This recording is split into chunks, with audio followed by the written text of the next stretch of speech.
connection to... Oh no, we're back. We're back. I think my internet's playing up at the moment, so we lose... My charisma is so good, it dropped the stream. Yep. Yeah. But, Right. all those viewers, it couldn't handle all the viewers coming in. Yep. I don't think we lost much. But... All right. No problem. Listen. With that... Oh, go on. You stay here, mull it over amongst yourselves. You don't need to tell me anything. But I'll go and see if the others maybe feel the same way. Mm-hmm. I'm going to start meandering over this direction. As you're meandering, you see Hulla and Eve making their way towards you. For the others, Hi, there's a how's great your... deal of shouting going on.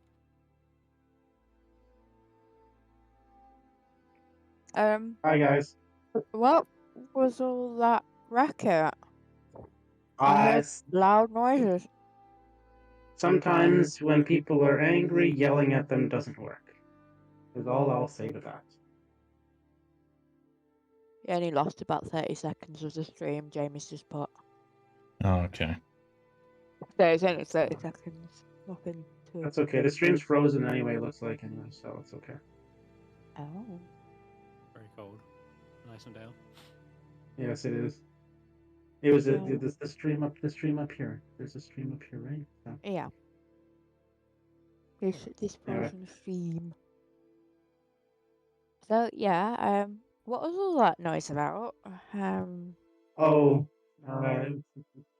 Ashanti getting mad at your mother for being a bad mom or something like that, and then Geist getting mad at the others because they're being stupid, and yeah, yelling at Goliath doesn't seem to get them to calm down usually. Yeah. Have you only just figured that one out? I'm still learning. I'm new to this. Anyway, how'd your conversations go? Not too bad. We've got our buddies here. I kind of want to get the two lots of tribesmen to meet on this neutral ground and discuss whether they want this kind of leadership, like to be under this leadership with both. That's what I was saying to the others. Oh my god. We're twins! Yeah, we're exactly twins. We look alike, we sound alike, everything. Heck yeah. You're like I was coming a grey dude and I'm a grey lady. That's all you need sometimes. Exactly. Anyway. No, it's not black and white. Yeah. It's like the grey, the middle ground, right? Yeah. The neutral ground. The neutral ground. So how did the conversation go? Obviously, I'm guessing it went bad because Ashanti and Geist are standoffish. I'll just say, Orc Splitter. Well, they just need a second to breathe. But Ogulai is your mother is. Oh, she's boiling. She's ready. She's ready at any second to drop her axe down on somebody's head. And but the others, and I'm gonna look at the tribesmen here with us. The others, not so much. They're looking for perhaps a different way out, with perhaps different leadership. Not that anybody said anything, but I've suggested options. How do tribes change leadership? Is there like an election, or yes, you have I to have believe a the elections. challenger? Well, we might find that out in the next little bit. Does anybody have popcorn? I've got beef jerky that's like 30 days old. Sounds tasty. Well, we might see an election process coming soon. Are you going to be running? No, I think I'm not right for this lot right now. Perhaps later. Maybe I'll come back. We Goliaths don't usually cast our votes, but often it is a proven test of either physical strength or heroic deeds or even survival and prowess. For Mm. example, those who have challenged and faced and overcome a certain Oya Minotaur. They are proven champions of their respective tribes.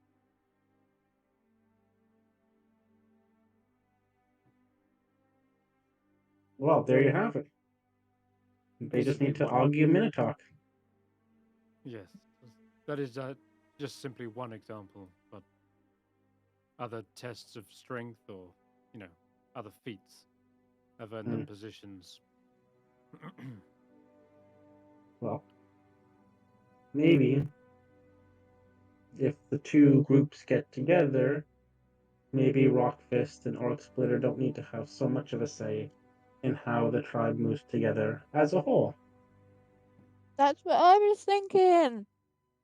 Often, chieftains have maintained power so long as they could prove they were suitable for that role. Yes, and are these two suitable for that role? Because they've brought you here, maybe to die, because of a family situation, personal drama. You can roll another persuasion check, 607. These guys are already on the you roll this with advantage because they're already on the kind of neutral ground. They've already been convinced once to sort of talk it out with the others, and Yeah, they I can was gonna say continue. I'd like try and assist somehow so we Yeah. could get advantage. I think with your work earlier, getting them to even stand up here to this I'd point help. is giving. Yeah, they're already receptive to this idea, so they seem to kind of nod 607, and they say, it is not uncommon for leadership to constantly change. As I said, new leaders are usually chosen by contests. Goliath could challenge a chieftain and attempt to replace them. I think last time it happened, the chieftain and the challenger competed in 3 tasks.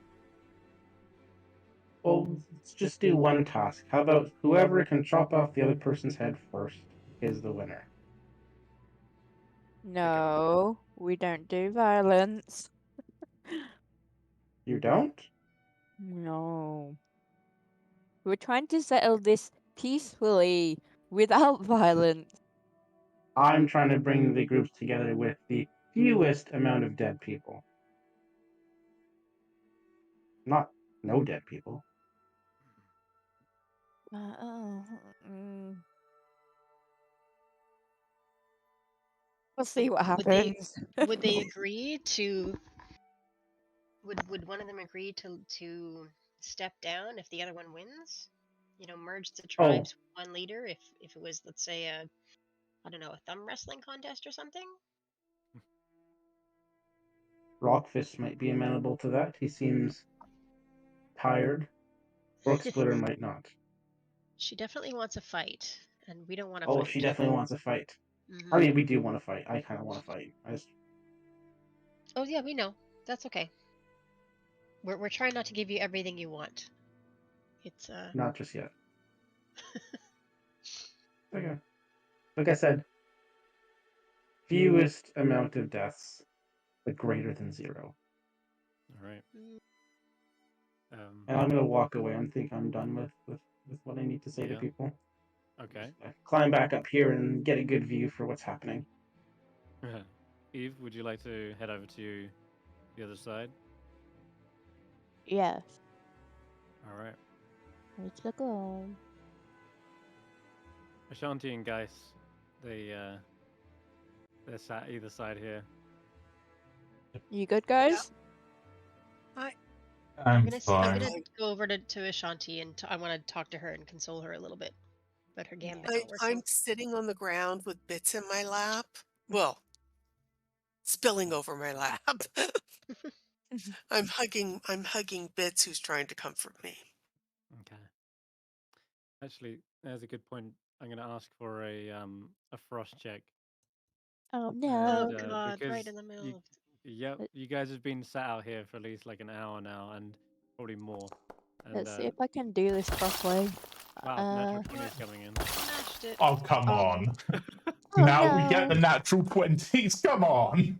Oh Hey, no. would you rather not freeze to death? I mean, I'd prefer, I'd have taken a level of exhaustion if it meant that we succeeded on the checks earlier. I'm just saying. I'm feeling great. yeah, 6 or 7, you have a really warm, fuzzy feeling inside that stuff's going your just way. Kind of buzzing right now. Yeah. Okay. Poor bits. They need to roll as well. Yeah, Oh, I'm sorry. that's okay. Wait, They do have wait, +5 to this, I think. Oh yeah, we actually Wait, made them. I'll roll for bits. Give me just a second. I'm sorry. Okay. All I right. think So Geist is being Frost warmed bits. by his anger at the stupidity of Goliath. Okay, that's a little bit better. Oh yeah, that's actually a success. Okay. I did the It's- frost check thing. It Okay. says +5 and less. Yeah, I tried So- it. So Sorry. Eve, you rolled a 2, and unfortunately that is a fail, and you take a level of exhaustion. I've given you one already. This is and I'm gonna roll for one for the whole tribe here. +5 as well. Okay, the tribe's doing all right. So you just roll for each tribe. That makes more sense. Oops, rolled advantage. Well, they still smashed it. Yeah, either both sides are used to being out in the cold a long, long time. Okay, so Eve, you head over, and you're the only one really feeling the biting cold as you're going back and forth. This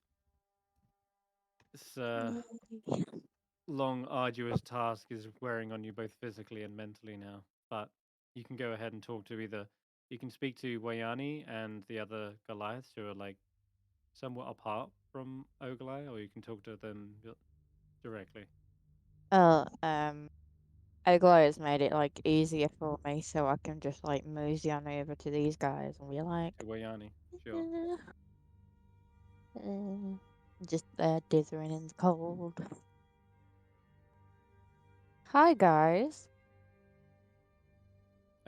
They take a moment to like tear their attention away, but they all seem to be looking towards Oglai for a moment, and then they see you and Eve, how can we help? I've just been speaking to the other tribesmen of the other tribe. Ah, And I kind of want to get your view on this mess and try and sort something between the tribesmen and not the chieftain, if that makes sense. I see. Well, where we stand right now is on the ledge of the spine of the world, with a precarious drop on one side and safety and high-perched fortress on the other. In other words, this can go very badly one way, or a united strength the other. I don't see a way where this just meanders away at this point. I see a violent outcome or the best outcome, two extremes. Either the metal will break under the pressure, or we will have a magnificent new armament to fight against the cold. I like the way you think. So I was speaking to the other tribesmen and we were talking about trying to unite the tribes. So either tribe on their own isn't completely suffering in the cold. We can pull resources from both tribes so we can survive the freezing temperatures and whatnot. The Speaking of, strength, you doing weaknesses. okay yourself? I am really cold. It has Looks been like you're a minute. shivering. Yeah. I'd just rather try and get this settled as soon as possible. so I can get out of this cold weather. I'm used to my hut. Yeah, even with all that hair, Yeah, doesn't help you from the cold, eh? it really doesn't. Oh. It's for show. What would you like us to do, Eve? We've got the tribesmen of the Akhenathi Mm-hmm. on the neutral ground where the broken tree is. What me and Hulla have kind of said to them is that we want to just have you guys talk together and Mhm. see if you guys would prefer it if you basically the clans merge together or we overthrow the chieftains. But I think like talking to the other tribesmen to get their point of view, to get your point across about how you guys feel, I think that would be a really good idea. All right. If you would like to do Sure. that. I'll head down there. It seems like Wow, that was most a of the lot head work. easier. It seems almost as if someone's done the head work for you already. I wonder who that is. They immediately head down and approach the Akhenathi. And they begin having whispered conversations. Oglai sees this though, that their tribesmen are like just heading off down to the neutral ground. Oh crap! We didn't do a Um, distraction. yeah, she starts heading towards them. I'm gonna beeline toward her. Like, Where you yeah. going? Uh, Eve, out the way. No, let them talk. Let them talk. Yeah. I don't see what good them talking will do. They've got minds of their own, you know. So if they're talking and they're expressing their thoughts on the tribes, let them. Are you afraid of something, Mother? As you say that, roll an insight check. Oh god. Because you bring over Minerva with you. I don't know if I'm good at insight check. No. Come on, good dice. Oh, not too bad Mm. dice. You actually do notice something. Whoop, whoop. As you say, are you afraid of something? When you mention, like, afraid, she actually takes a glance towards Minerva. Almost telling. It's like when you ask someone where they've hidden something, and instinctually their eyes glance at where they have hidden said thing. It's almost like she answered your question just by looking directly at it. What? But, What is your issue?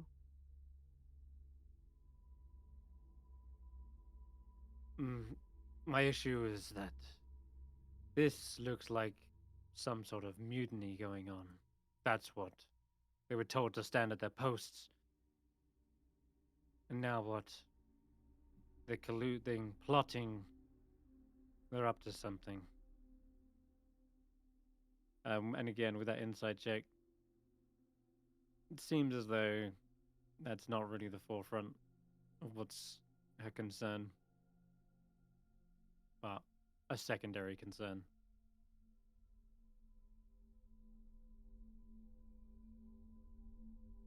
Why are you so paranoid? Are you scared that you're not gonna like be able to rule over people and basically tell them what to do and how to think and how to feel, all because of something that's happened to you in the past? She narrows her eyes. Bingo. You've been safe and sound in your little tower. So I'll tell you a little bit about what we have had to deal with down here. Okay. A hunting party not long ago. They came across this black crystalline ice in the snow, jutted out, jutting out of the ground like it was like a spear lodged in from some sort of explosion. Some of them brought it back, pieces of it. They changed overnight. Some of the tribesmen were heard in a struggle. The others raised from their beds and found a murdered Goliath. They had been massacred in their sleep. The Goliath responsible was still clutching this jagged shard so fiercely that it was stuck into their hand, blood pouring from their palm. They'd gone berserk.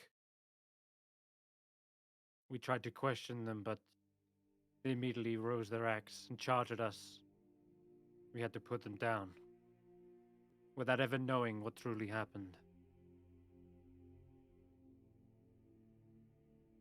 So yes, my paranoia is warranted, for I do not know if any others still harbor some of that crystal.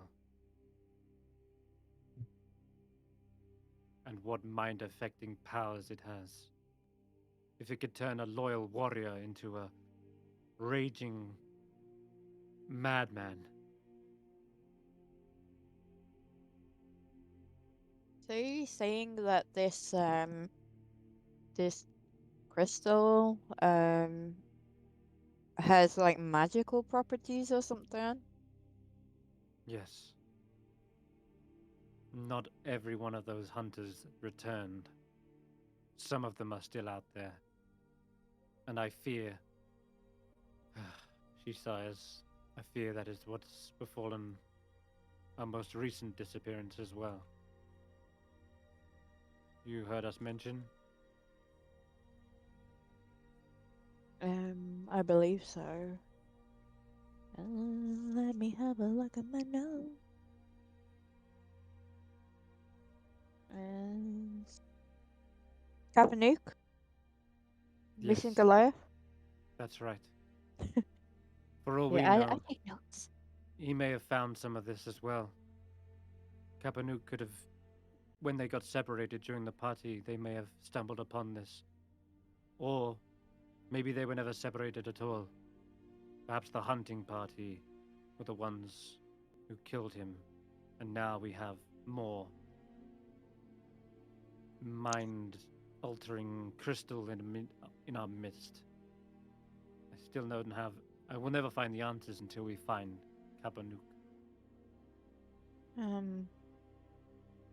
So this is what you're kind of afraid of, then? This mysterious black crystal icy stuff?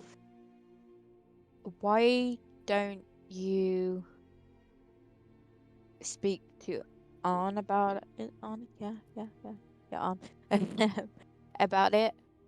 Pull, as I said to the other guys, pull the resources instead of, even more so now that there is a imminent threat of a supernatural origin.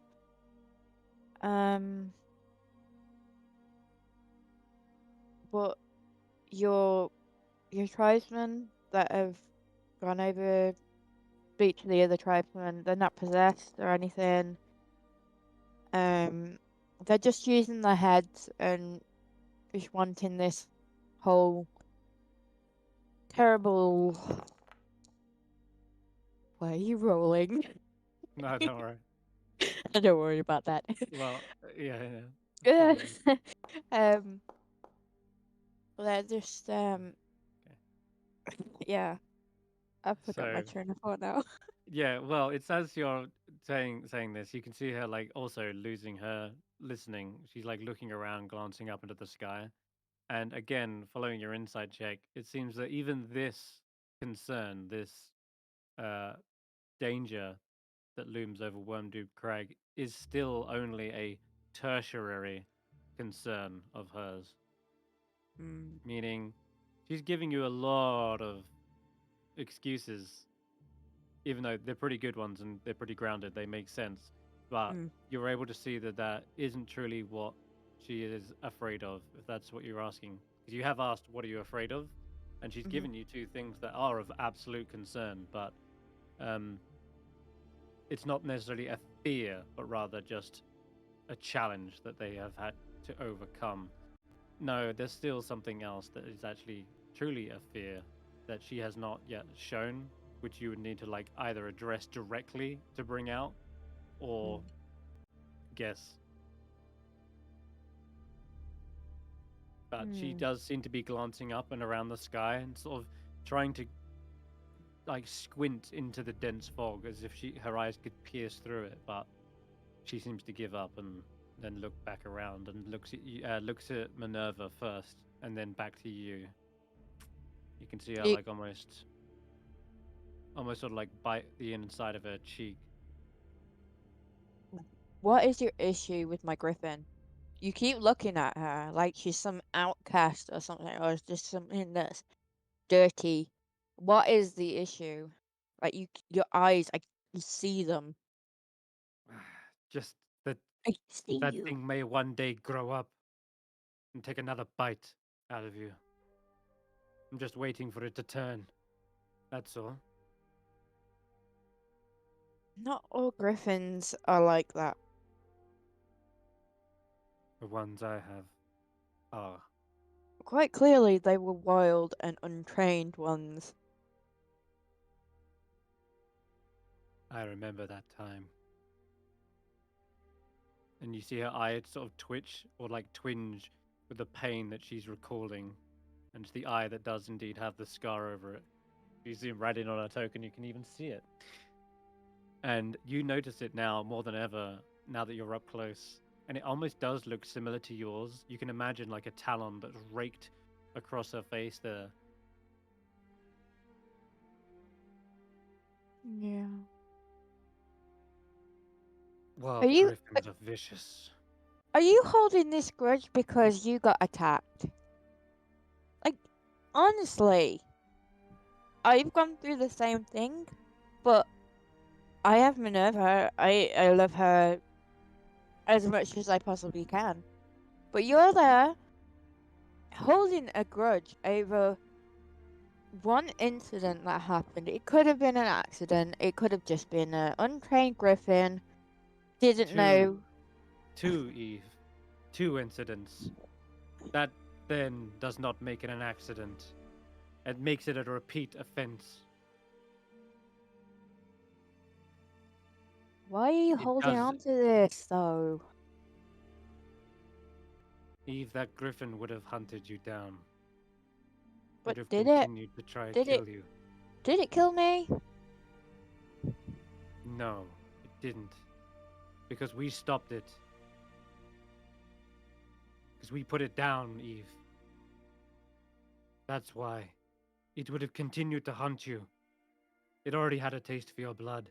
And more than that, it had a vendetta.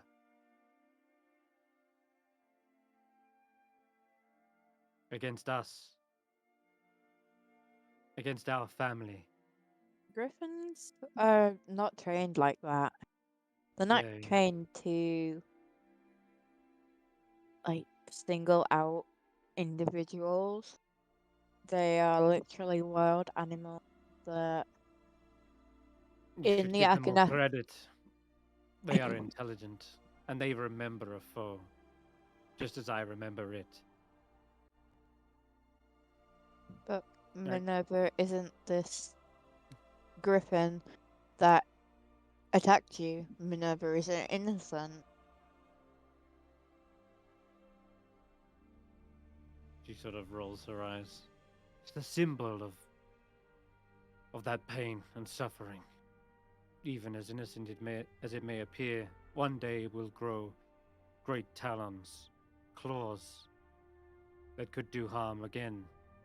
They could be used against our tribe. It could harm further younglings.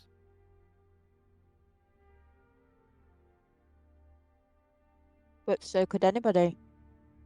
You have a weapon, don't you? You can hurt people. Anyone is capable of violence if you push them. So, yeah, you can't just single out a species because one of them was violent. You could be violent towards someone. It's stupid. It's really stupid and petty.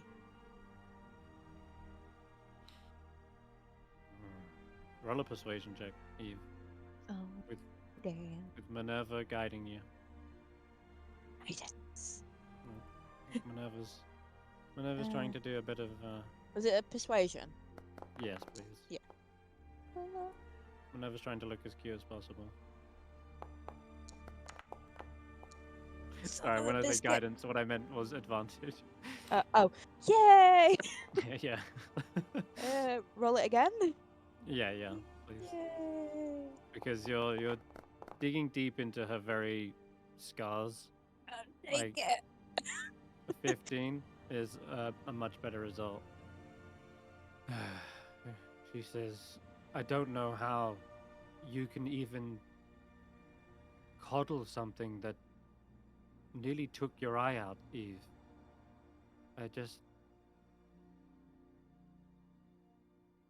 I experienced the same pain as you. Never was able to let it go. I see those griffins, and I just, in my blood, in my heart, I see a foe, a monster. How are you able to just simply exist alongside them? When you know when you know what they're capable of. Because I'm able to see beyond a grudge. I'm willing to forgive and forget, and I am absolutely exhausted. I'm freezing in this weather, trying to find some sort of middle ground with you because you're so hard-headed. And you just see Minerva just like slowly approach Ogle, Yeah, she takes like a single step back for a moment. like pretty curious, like a little slowly, yeah, Hops around. yeah, little hop. Gets up onto a little rock to get like to an Just eye like- level. And she just like chirps at Ogle. Just acts like a basic cute bit. All right. Ogle, like with one arm, lifts up the great axe, but on the flat of the blade, like kind of points it at Minerva, not raising it against her, but rather like as if to keep something at arm's length. Eva's just And- gonna move a little bit closer, just in case. Yeah, just in case. And so she's holding it out like flat, and Minerva, still very young, naive, perhaps doesn't see it as a threatening stance, and instead just like hops onto the flat of the axe Yeah. and like hops along the shaft up to where her hand is, and sort of then nuzzles against it for the warmth. You see? But You see? Ogle doesn't flinch this time. See, they You can just- be calm, peaceful creatures. You said you can forgive. Yeah. kind of like swallows something stuck in her throat.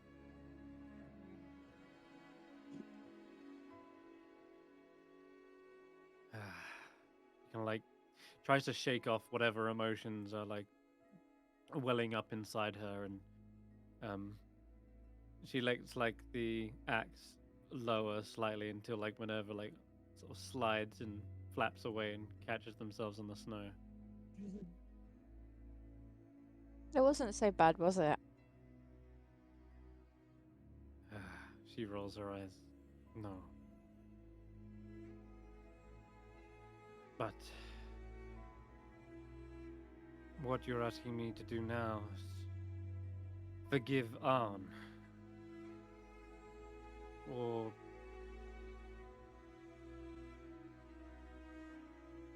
forgive myself.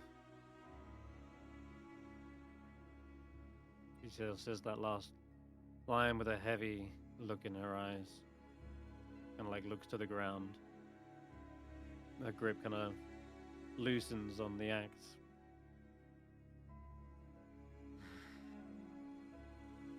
Do you think we can talk like adults now? We can go round two. Yeah, we can. Bring him to the neutral ground. I'll Okay. follow. Okay, this is progress. Good talk. Shit. Yeah, I think that was a success overall. Woo woo. Orc Splitter is following you for now, and you see this is also enough of a distraction that the rest of the tribesmen have had a nice, good talk. Now, I'm going to say that most of this talk was sort of on a hushed tone, very specifically, so that neither chieftain can overhear. So as a result, it's very hard for either of the party to overhear this. But they seem to like walk away with a sort of a mutual respect. You can see them kind of like nodding. Neither of them have drawn weapons or even show any signs of aggression. So they simply just back away from each other. It's getting a little crowded here.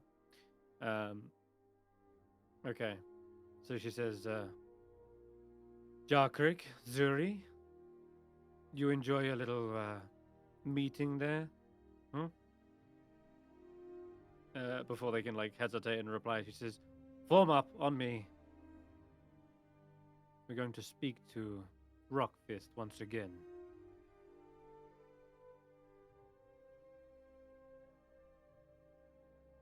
Go on. Go drag the old boulder out of the snow. Says this to you, Eve. Okay. You guys just wait here. I will be back.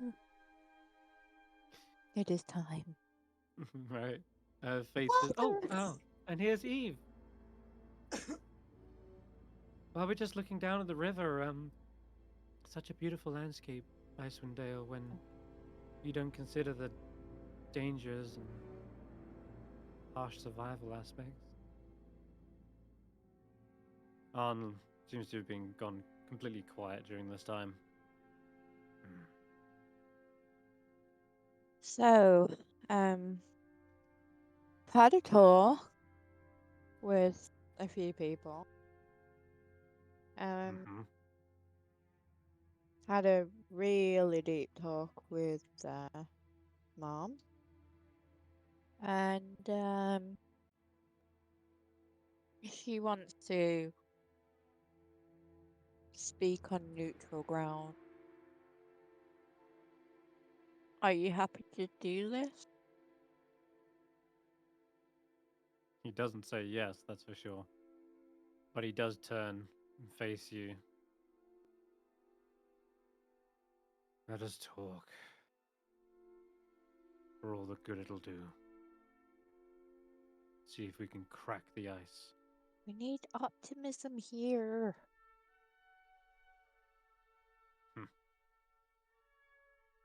I'll show optimism when I see a sign that this will actually go anywhere.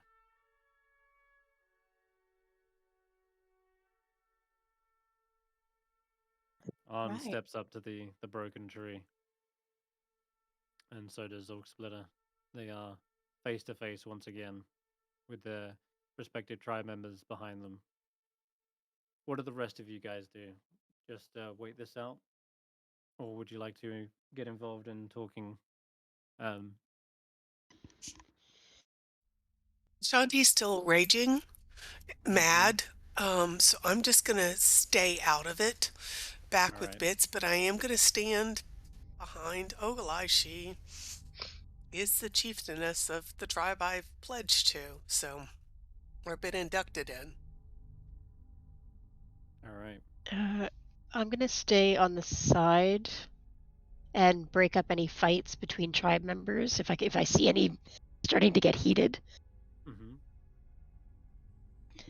But yeah, not taking advantage or not taking part. Just trying to be a peacemaker if I can. All right. So, Eve, you see your respective parents and chieftains face off once again at the broken tree, but the silence is still unbroken. Right. You guys are gonna have to use your words because this silence is not doing anything.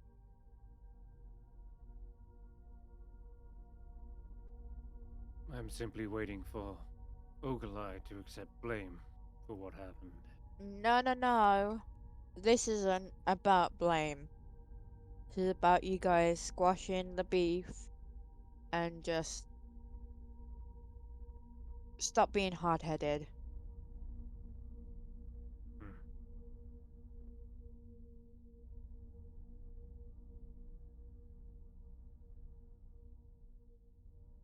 I accept that we slew that griffin. I regret that it happened the way it happened, but I do not regret protecting my tribe from a danger that was no mere accident.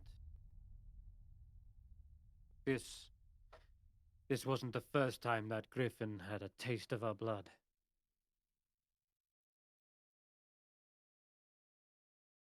On sort of gestures like, what do you mean? We've tamed our griffins from very young age. If there was an accident that had happened previously, we would have known about it.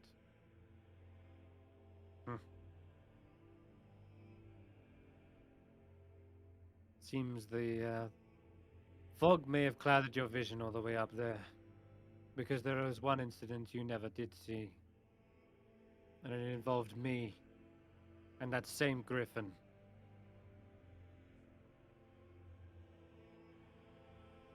She gestures towards her scar.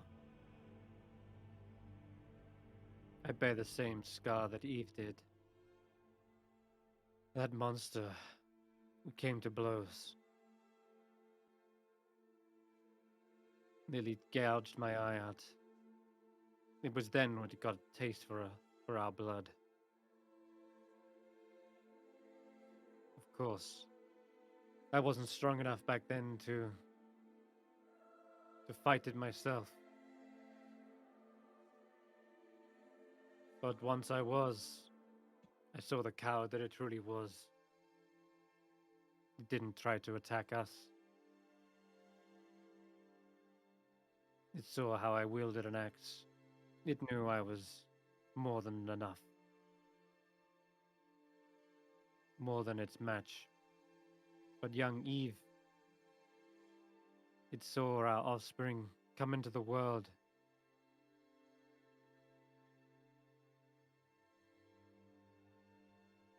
It decided to try and finish off that grudge.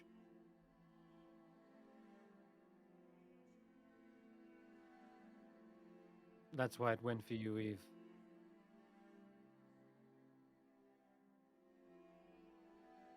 Because of a previous discretion between me and that same griffin.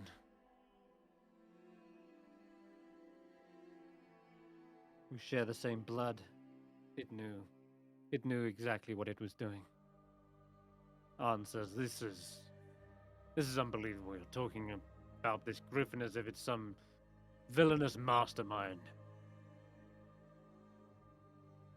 It simply lashed out because it got hit during the goat ball match. Nothing more.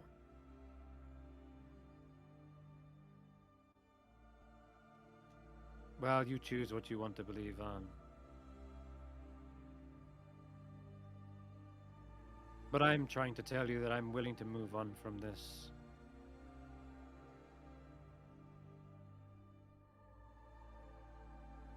The griffin is dead. But if it were alive here today,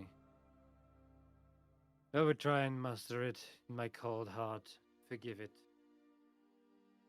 For it seems as though Eve has managed to create a bridge between her and these creatures,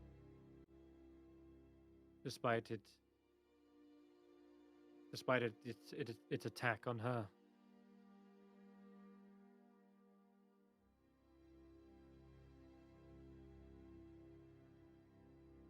But in order for that to happen, you will have to forgive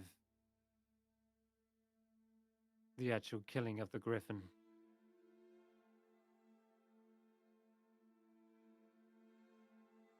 There was no other way.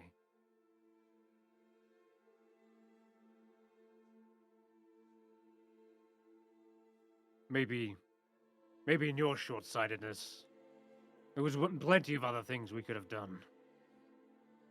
We could have kept that griffin in its aviary. We could have resolved this many other ways. But you always had one solution to everything, and that was violence.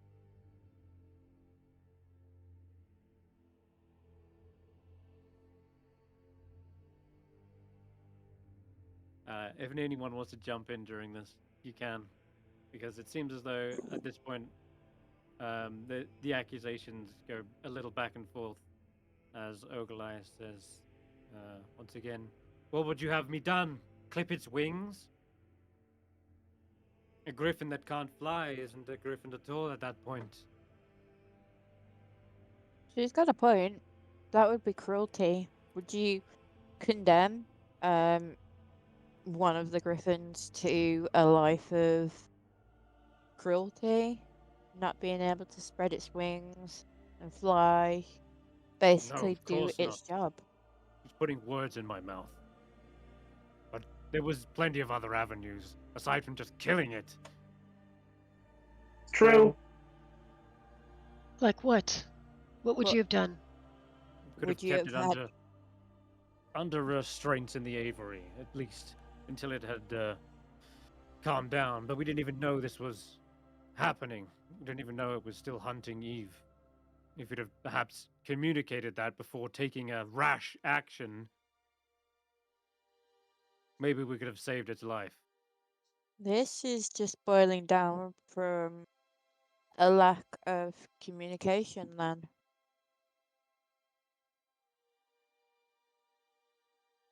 I saw an attacker. I acted accordingly.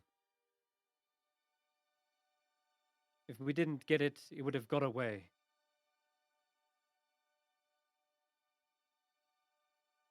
If the griffin did get away, would it attack other people? It would have attacked you again. Would have come back at a more perhaps opportune time, whilst you was sleeping or vulnerable. So we instead killed it while it slept, whilst it was vulnerable. And she says, that's not how it happened. And this is a point of contention that has been back and forth, whether they slew it in the actual act of defending it, or whether they premeditated and went back to Sky Tower and killed it in its nest. We found the bloody corpse of that griffin in its own nest. And meanwhile, Wealgeist protests and says, "No, it attacked us on Wormdoom Crag. Is We it hurled possible javelins there's to try and more keep it than at bay." one? Oh, this was the same griffin, all right. Is there a chance that there is someone in the middle here trying to cause an issue between the two clans? Because if Orc Splitter is saying that the griffin was slayed in Wormdoom Crag, but Rockfish found the griffin in The next Sky thingy. Tower Sky, Shelter, yeah. that one. There's got to be some sort of middleman here. Someone Right. has got to have planted the body. Or, Oglai, when your people attacked it, are you certain it was slain and not just injured? Could it perhaps have gone back to its nest and died from its wounds? You said you threw absolutely a javelins. possibility. Yes. We tried to keep it at bay at first, but it kept on swooping back around, trying to find an inn to attack Eve. So one well-placed javelin skewered the creature. And Rahi over on the ledge confirms this and says, "I found it in the nest. It did indeed have a javelin lodged in it." A javelin is not a weapon you would use for killing something sneaking up on it. It's a throwing weapon from a distance, so I think what might be the case here, though we won't ever know for certain, and I'm not 100% sure it matters at this point considering how long ago it was, is that the Thun-Laka-Laga tribe threw their javelins, heavily injured the griffin. It returned to its nest and bled out. So it looked like it died it did die in its nest, but that's not where it was attacked. Yeah, I'm putting these little elements together and these clues. You can even perhaps roll me.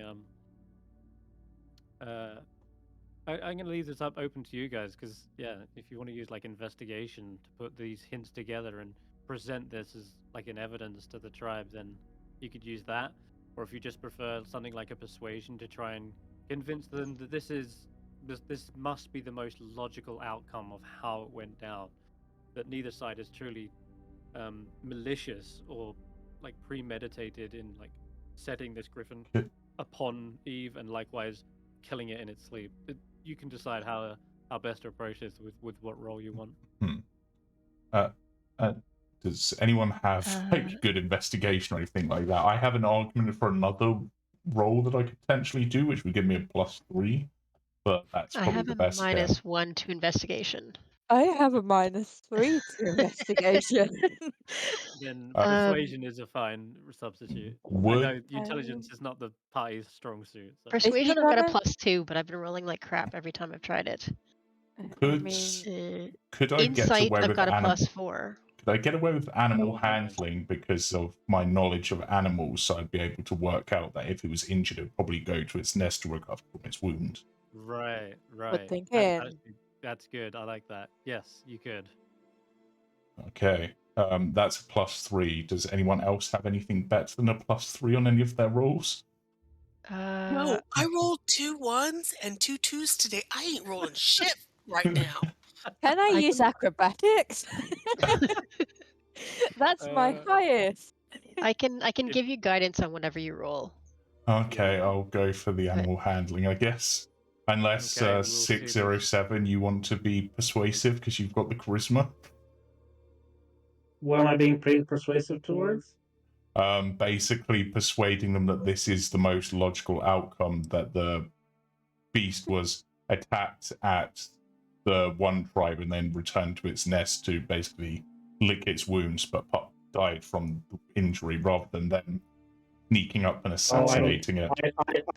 I don't care about that, so I'm Oh, making okay. something. That's fair. All right, guys. Looks Wow. like you're rolling animal handling, and Pick and choose your battles. Come Faith on. will also.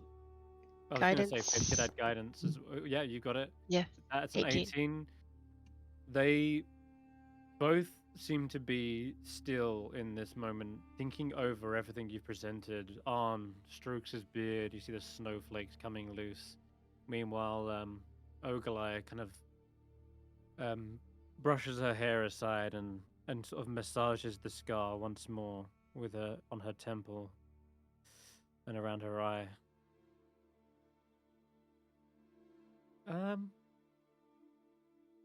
What do they call that? Occam's razor, right? Yes, actually, The simplest solution is the most likely. yes. I mean, also, Chieftain Rockfist. Can you honestly imagine any of these Goliaths sneaking up on a griffin in its nest without alerting anyone else? Especially not the Thun Laka. They'd be boasting of their assassination so much the mountains could hear it. Exactly. Then And there's just like no sitting down would cause an avalanche. there's no honor even in defending yourself if you kill something in its sleep, and both tribes seem honorable, even if at points hard-headed. I see. I understand if he was just defending your tribe. I would have done the same if a Yeti had come in to our camp, trained or not. Something started attacking us. We would have done what we needed to.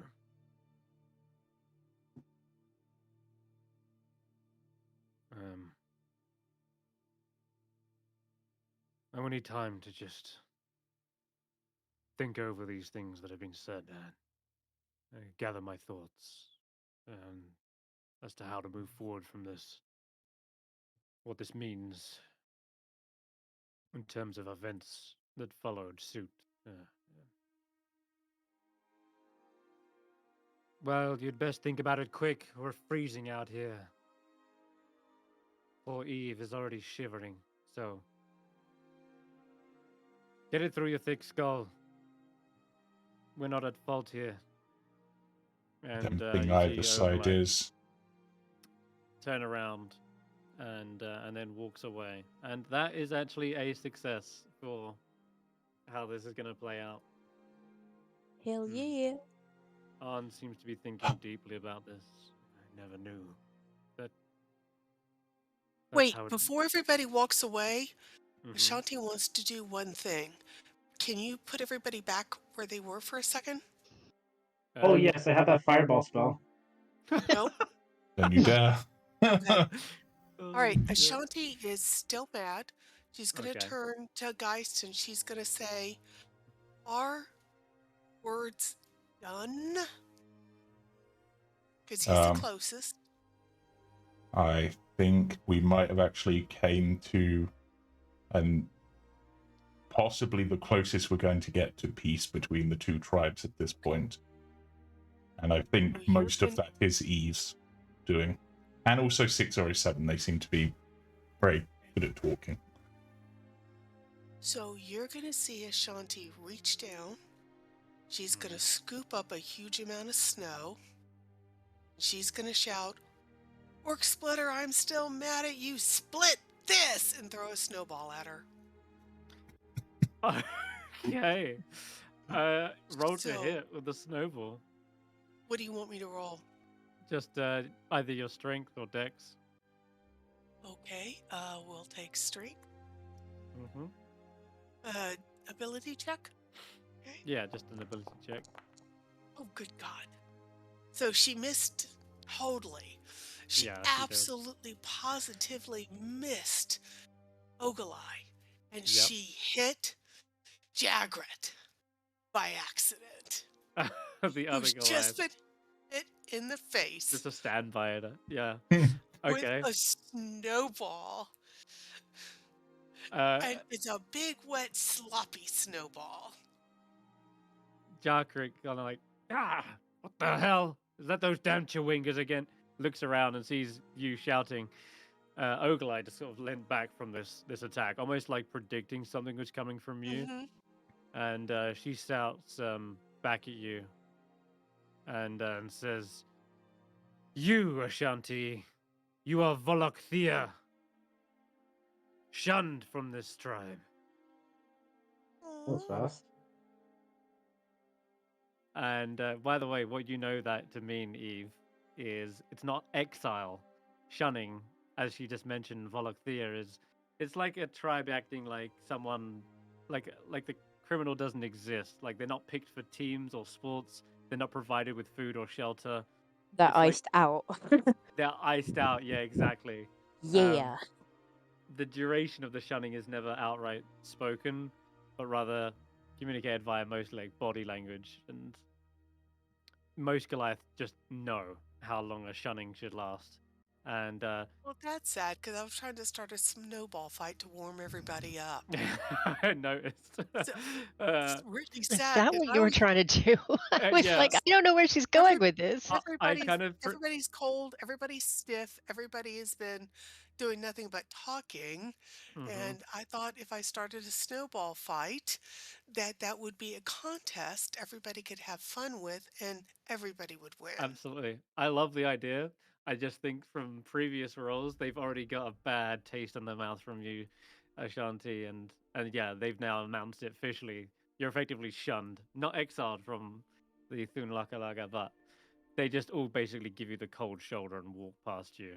I am And, way too exhausted to do a snowball fight. Sorry. Did we get our bone now? I don't know. We're no longer part of the tribe. Well, Eve Nope. is. No. You're Eve is you're not part of the tribe. I'm here. Yeah, Shanti's still part. She's still part of the tribe. She's just like Shunned, Not in a persona non position to ask grata. any favors. Yeah, effectively. yeah. She No. They she don't literally listen. yelled at Ogalai for 5 minutes and then threw a snowball at her. Yeah, Yeah, they're an emperor. that's exactly right. Oh, come on. Y'all got to at least give me credit for Orc Splitter split this orc, line. It was 'cause, good. It was a good I line. mean, Unfortunately, just previous shouting at them, they were like already on edge with you, and I think they just see that as just like another offense, and they're now kind of just ignoring you, Ashanti, not even like looking in your direction. You can tell by their body language they're just like, get away from me. But Geist just sort of pats Ashanti on the shoulder. It's like, I get where you're coming from, and I get where you're coming from earlier, but I think in this case it might have been a good thing that you missed. Otherwise, something could have gone worse. So, but don't worry. I'm sure whatever the hell they just said about you will wear off after time. If the tribe is that important to you. I don't know if it is. so over the next hour, Arn seems to be just wanting to be alone, just to gather his thoughts about everything that's happened. Ogalai similarly is kind of like trying to warm up to the idea of, accepting griffins. And then I need a frost check from everyone, as this is freezing cold temperatures at this point. It's getting late into the evening.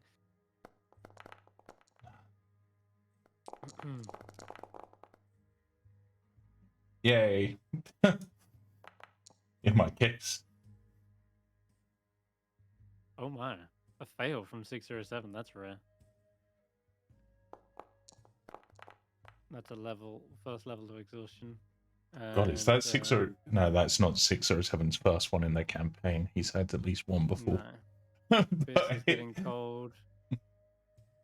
Yeah, he's upset Eve- that there's no blood. Oh, not this time. The checks went well. Eve is also similarly getting cold as all hell.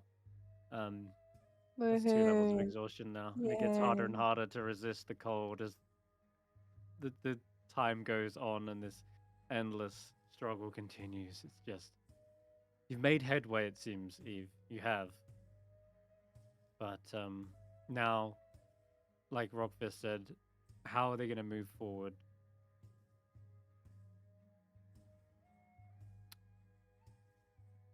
Right. Those are trees across the river, right? Yeah. And on the edge of the river, Sure. are there any trees on our side? I see one stump, but are there any others? Yeah, there's like one up by Rahi, and there's one over by Okay. this craggy area here. I'm gonna turn around to Eve and say, Bits is really cold right now, and would it be offensive if I started a fire? If you have the resources to. Well, we've got the wood around here, so I'd like to, if it will not offend anybody anymore, get some wood and start a fire. Yeah, it should be fine. Okay. It Okay. might even attract people. Yeah, Ashanti, that's a good idea. You would like to give me a survival check to chop Sure. down these trees, gather the wood, and start a fire? Can I just ask anybody else if they want to?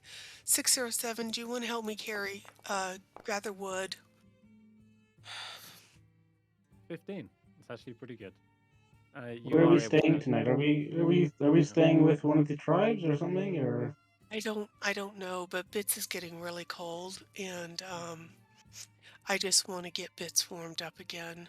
So I don't want to offend anybody. I asked Eve, and she said it was okay to start a fire. just Okay. here? Shouldn't we just go back Yeah. to one of the Well, dens and stay the I night don't there know. since it's getting dark? I don't know when we're going back. And Bits is cold now. So I just want to warm her up a little bit. Oh, I thought we were done. No. I don't Oh. know if we're done. Oh, we're I not done? can't Oh, tell. okay. There's one All right, fail, yeah, one let's start a succeed. fire. Let's start a fire. Okay. You got one fail, one Yeah, let's go success. find some wood, and then I can light that sucker up.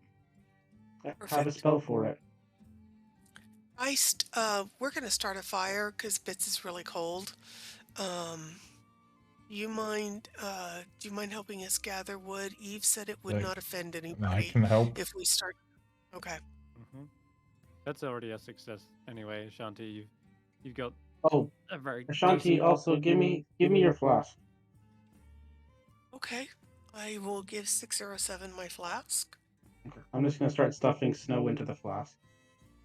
Okay. Okay. I guess I Interesting. And then wanted a cold once it's full, I'm gonna press prestidigitation to warm it up, so it's a warm, like hot water to keep you warm. Ooh. Oh, nice. Here. That's a big one. Here. Hulla, you have tea on you, right? Yes, of course. I'll come with you. I'll help. 607 just made some hot water. I'll share and with you and Geist if you don't mind using the tea that you have. Of course, that's what it's there for. Okay.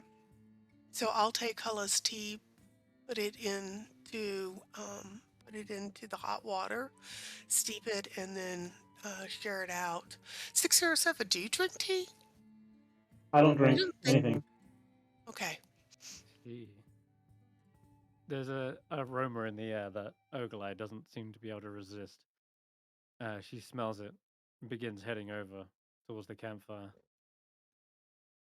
Is that tea I smell? I'm gonna hand the tea bag, or my water bag with the tea in it, to Hulla. And I'm gonna say, Hulla, if you will give this to Ogilai, I'll step away so I don't offend. She sees you hand it to Hulla to hand to Ogilai, knowing it comes directly from Ashanti.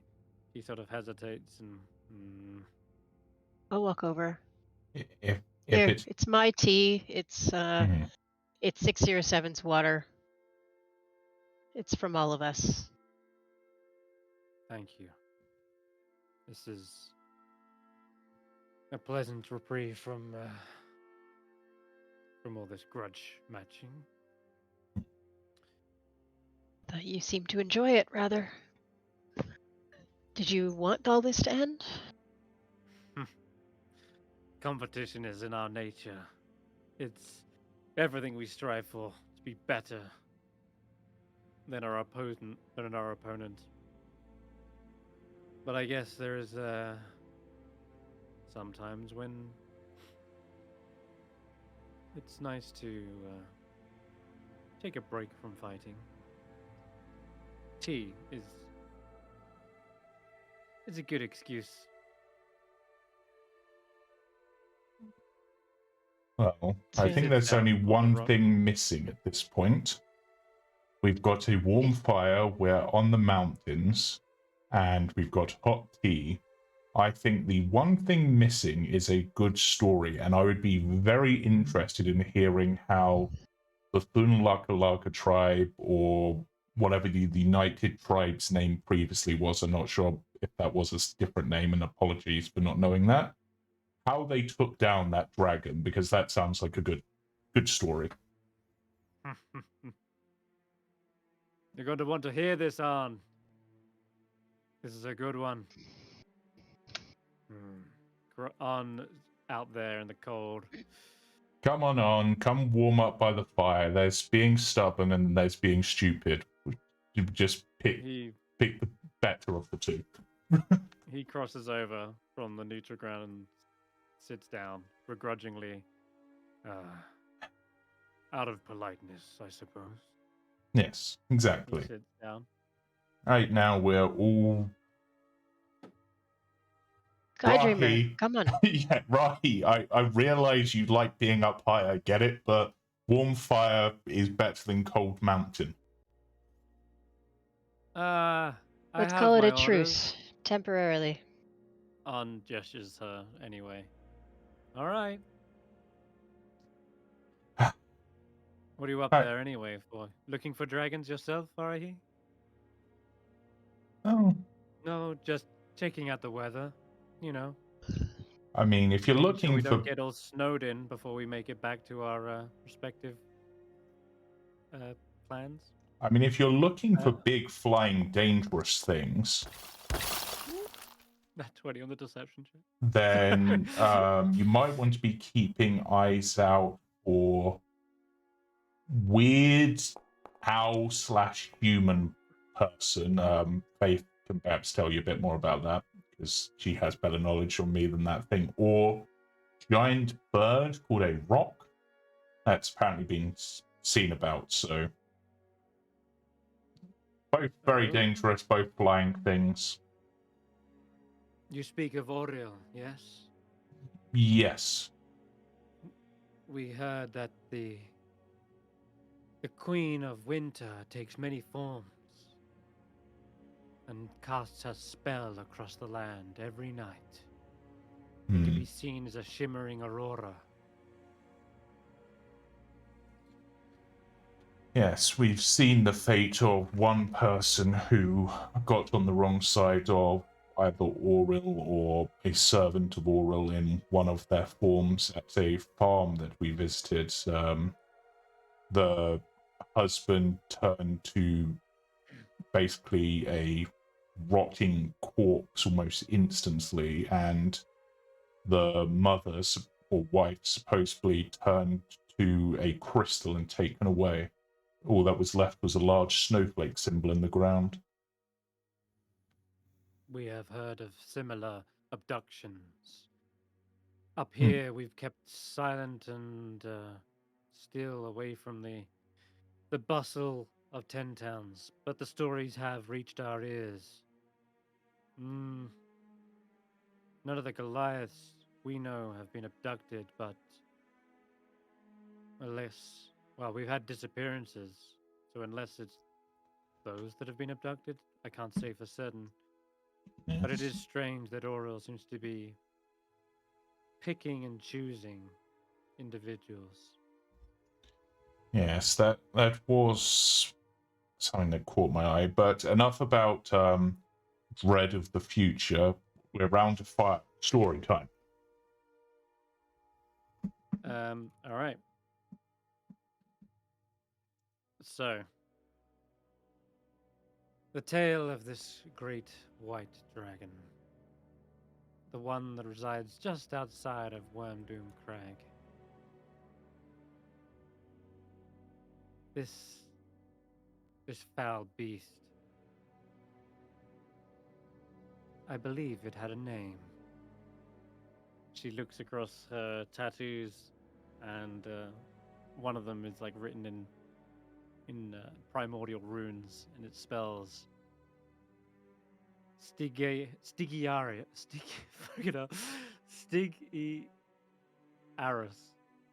I can't even pronounce that. Let me see how it's pronounced, because that one's a tongue twister for me. Some dragon names are kind of ridiculous. They are, right? This one is supposed to be a dead one that's not even... Stygiaris. Yeah, there you go. Okay. So like Stygian, but yeah. Stygiaris is the dragon's name. This thing... Well, in the frozen, unforgiving peaks of the frigid mountain range known as the spine of the world, we Goliaths, we Thun Lakalaga, stood united against an age-old terror, an adult white dragon, a creature of pure, bone-chilling malevolence. This epic tale of heroism tells the story of our relentless battle. We Thun Lakalaga, known for our legendary resilience and mighty hearts, had long suffered beneath the shadow of this ice-breathing behemoth. And for generations, our ancestors shared the stories of this dragon's tyranny. And a burning desire for retribution stirred within our souls. The clan's chieftain at the time, a towering figure with a heart of molten determination, had gathered his people and devised a masterful strategy. Scouts had reported of the dragon's movements, revealing its layers, its habits. And armed with that knowledge, we began our preparations, forging weapons and gathering supplies.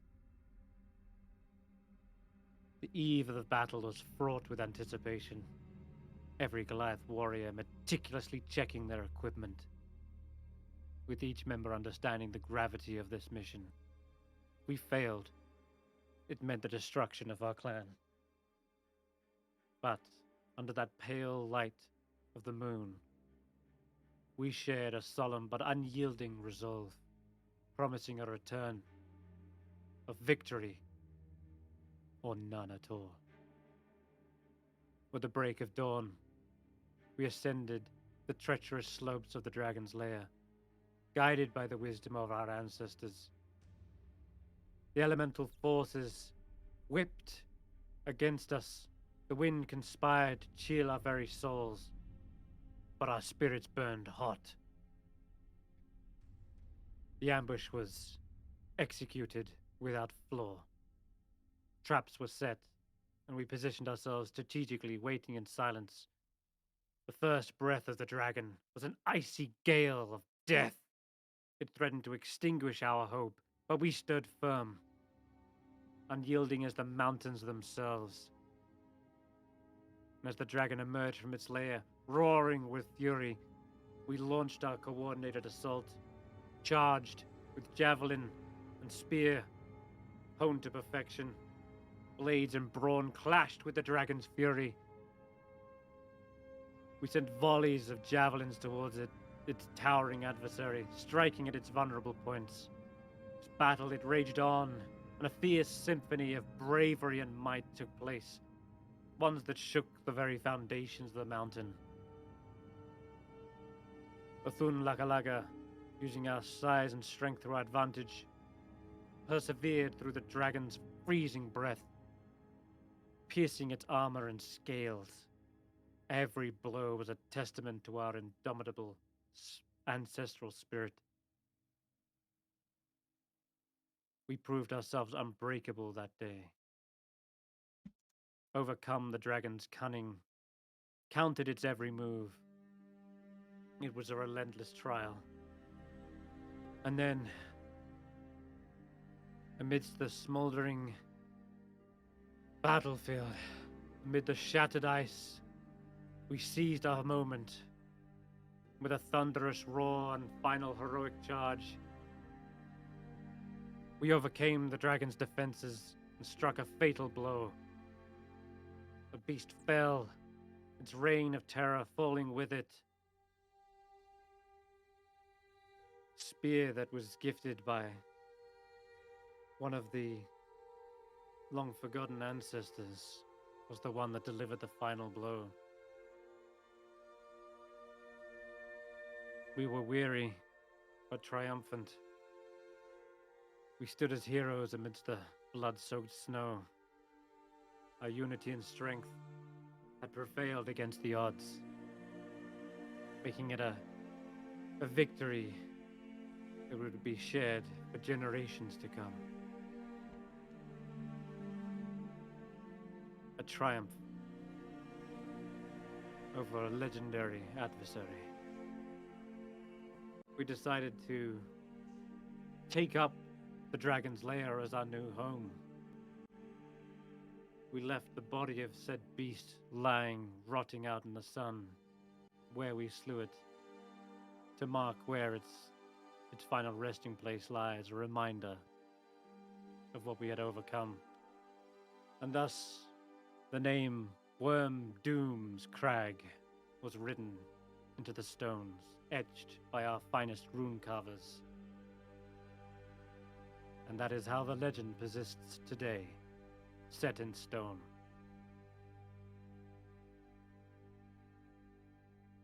And yeah. Hulla gives a little clap. Very polite little audience clap. Oh my. That's quite something. Oh. Seems the Keep your cold eyes is on the getting to sky, your Hulla. voice. Sorry. I wasn't meant for the cold. I wasn't raised here like your tribe's here. Yeah, I was, and I'm not sure I was made for the cold, considering how much I've been affected by it. I think Auril has a particular vendetta against me for some reason. I think they make it extra cold just around me on purpose. Where was your tribe based originally if it wasn't at Worm's Doom? I assumed it had just been renamed. We were more nomadic in nature, traveling from peak to peak, finding what shelter we could. It wasn't until this triumphant victory that we felt enough security had been secured in the spine of the world that we didn't have to keep Secured the fighting. security. Indeed, yes. We slew the dragon that was hunting us. There was no need to continue traveling. And thus, we set up a new home.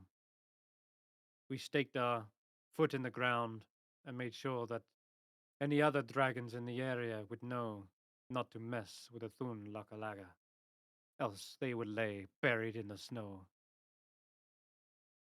And at this remark, An does actually speak up and says, other dragons, you say? And what of those white dragons that prowl this land? How did they take? Can't imagine it was kindly to your feat of heroism. It seems as though Ogolai goes a little quiet for a moment. Nan says,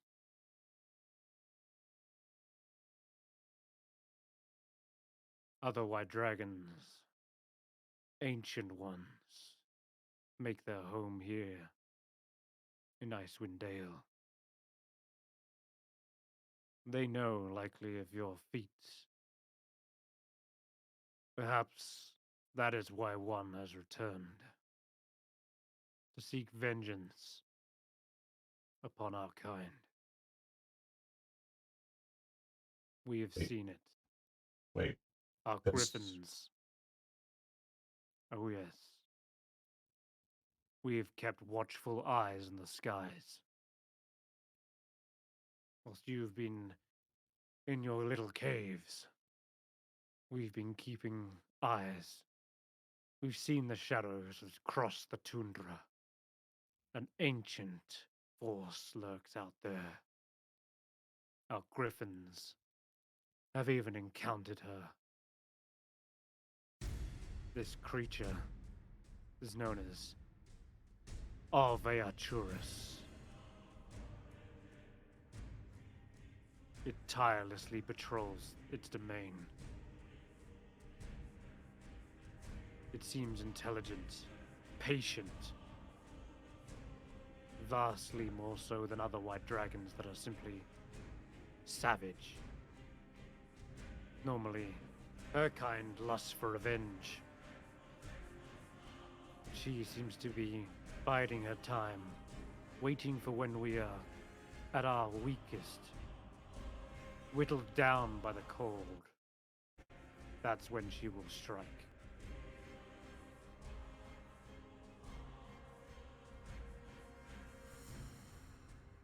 And it is because of this slaying of, what is it, Stygiurus?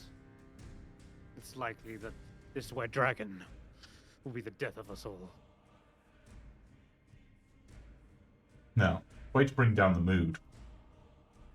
But seriously, An what is adult it? dragon is one thing. An ancient dragon is something else entirely. You would be wise to heed my warnings. Trust me, this is not a thing we can simply muster our courage to defeat. Take a god to slay this thing.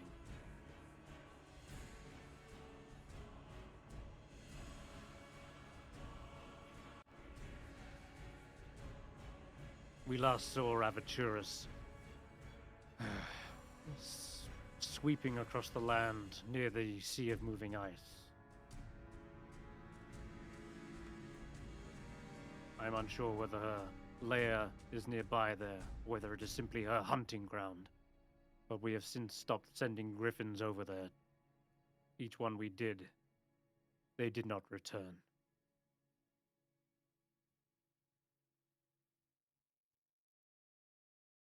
How long ago was it that you said you saw them?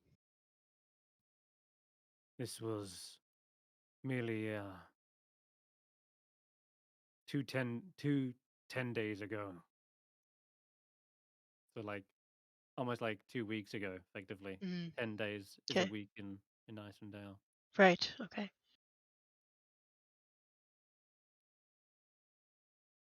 And you're sure they're looking for revenge on the Goliath tribes? I How can do you only know? imagine. Hmm. This, as I said, this dragon is far more patient and intelligent. She doesn't need to strike now. She merely needs to wait out the cold. This endless winter is taking its toll on all of us. Likely waiting for our resources to run dry. When we're weakest and most vulnerable is likely when she will strike. Ancestors have told stories of this sort of strategy before. And I can tell you, white dragons are known for their revenge.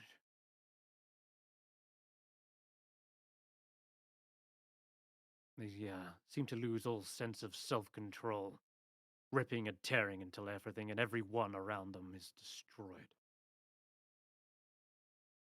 So you may And have won the battle, but you may have also brought death upon us all. Orc Splitter sort of scoffs. You're just jealous that we have such a prestigious trophy lying outside of our lair. What do you have? Nothing but griffin poop and guano dripping down the sides of your shelves.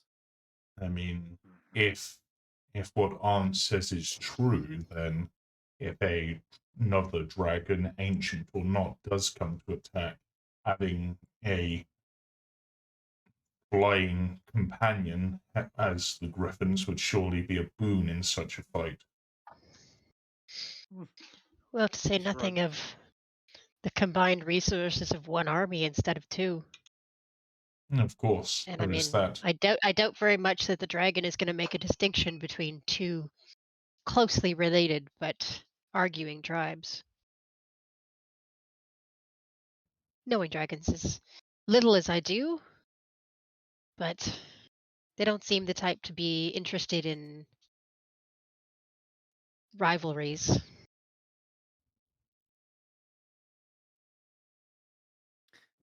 Yeah, indeed. You seem to hit a nerve with them, knowing that, yeah, that's exactly what Arn's trying to say. He's like saying that their deeds may have brought doom upon both their tribes.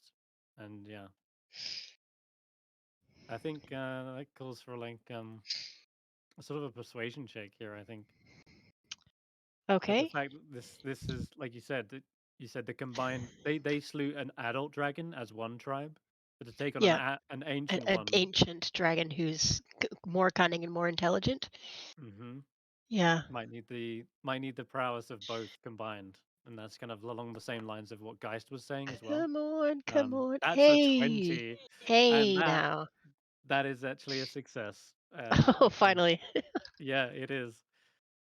As they're gathered round here, knowing that the fight against dragons is not over, only their combined efforts may be enough to actually overcome this thing. Does Orc Splitter seem affected by any of this? She does, and she seems to be nodding in acknowledgement. Says, "Well, we took the last one out without griffins, but imagine imagine that trophy." He smiles. That thing was big enough to sit in the middle of this spine of the world. Probably as a trophy, even larger than Stygius.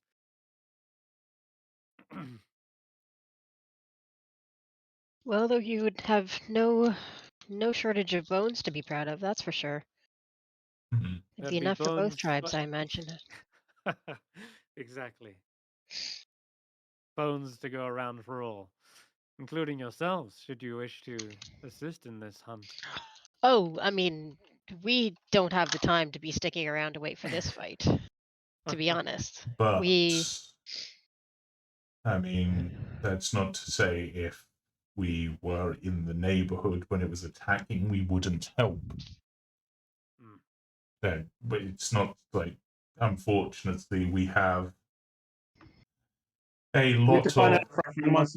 We have to find out if our friend wants to be alive or not first. that there is that, but we also have other things. We've got your lost tribe member to find, Chief Oglai, and the mystery of the black crystal that we've been finding throughout Icewindale, and other mysterious disappearances and such. You're right. But if you weren't planning on killing it right now, right away, I think we might be interested. Oglai kind of nods and says, "All right, we will wait out this. We'll wait until you're ready then." Arn again says, "It's more likely that you will find the creature somewhere near the Sea of Moving Ice, as I say. It's not coming to us anytime soon." The Sea of Moving Ice is the bit like the top bit, right? Northwest of the Icewindale, Yeah. yes. Yeah. That's where our last griffin was sent and never came back. Well, at least having the griffins watching the sky will certainly be a boon to both tribes. An early warning system, which can surely only benefit both. As of right now, neither of us have the resources to muster an advance on that position. No. But if we together,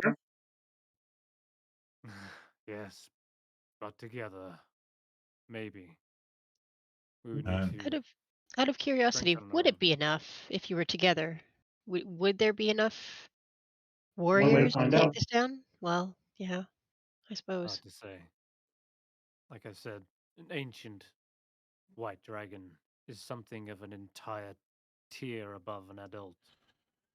It is said to have something like godlike powers. hmm. The very presence shakes mountains, sinks ships, and cracks glaciers.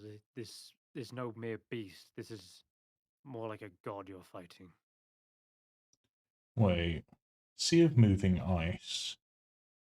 We heard a rumor about a living glacier in the Sea of Moving Ice, right? Yes, you did. That be the dragon? Like, if it's big enough, it could appear like a glacier, right? You ask this, and Arn says this was most definitely a dragon. What Hmm. reports we got from our griffins that did manage to survive and return tell of a winged beast, a white-scaled draconic creature, massive in size. Great. So that means potentially there's an ancient dragon there and some giant living glacier creature. Cool. Well, that sounds like a fun fight. There's a reason the Ten Towners don't go fishing out in the sea Hmm. and stick to their lakes. But anyway, I need to be right back.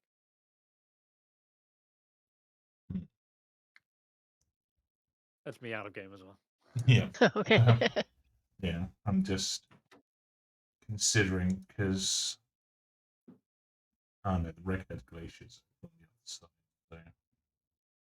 But my people in are more nomadic still. We do settle down for a period of time, but we move as the food does generally. So that's become more difficult with the weather as it is. The patterns of the caribou and other wildlife that we would hunt has changed. But we have gone past that era in the past.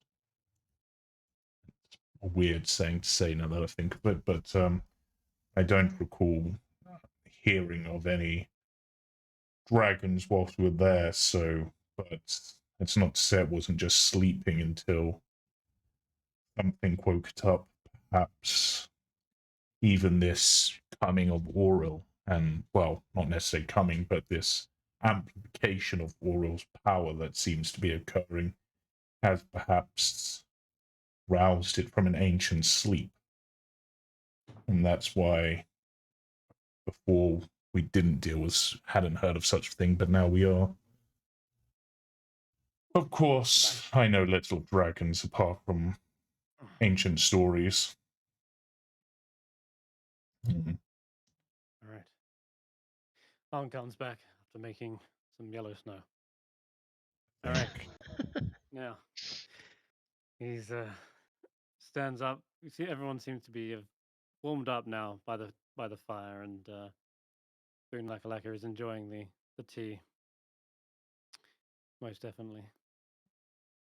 You don't know, but you secretly actually hit on one of the one of the things you wouldn't necessarily know about or find out about till it happens. But if they stay out here long enough, they do actually order like tea to be retrieved and brought back.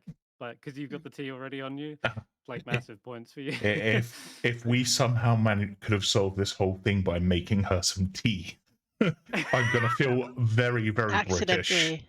Yeah. It's literally one of the things you can use to negotiate if you keep them talking for long enough. Yeah. Okay. So you come to the conclusion that they need to come together to fight a bigger threat, Avaturus, the white worm, and you've got over the aspect that this tragedy back in the time was not some act of maliciousness on either side, but merely simply a tragedy.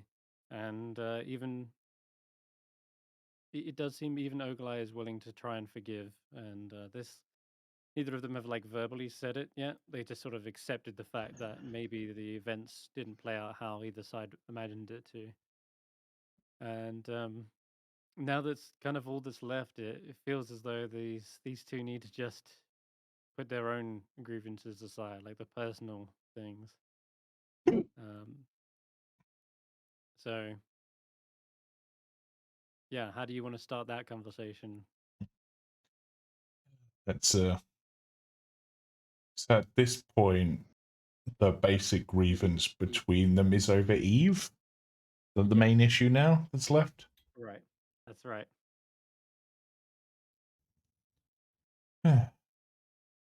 Eve being part of one clan for a very long time, the whole stretch of their childhood, being brought up in Sky Tower Shelter because they failed at the crawl. An was the one who sort of belittled the ancestral traditions of the crawl, saying like they don't need to have accomplished this. Like it's just crawling through a tunnel. It means nothing. And Oglai took offense to this and saw it as like she's this is her ancestor, right? Yeah. Can't just insult that tradition. Yep. And in fact, that's she's clearly bitter that Eve became part of the Akhenathi, but never really officially part of the what's it called, Thunlokalaga. That isn't the case anymore. Now Eve is part of both, and she's the only Goliath who's part of both.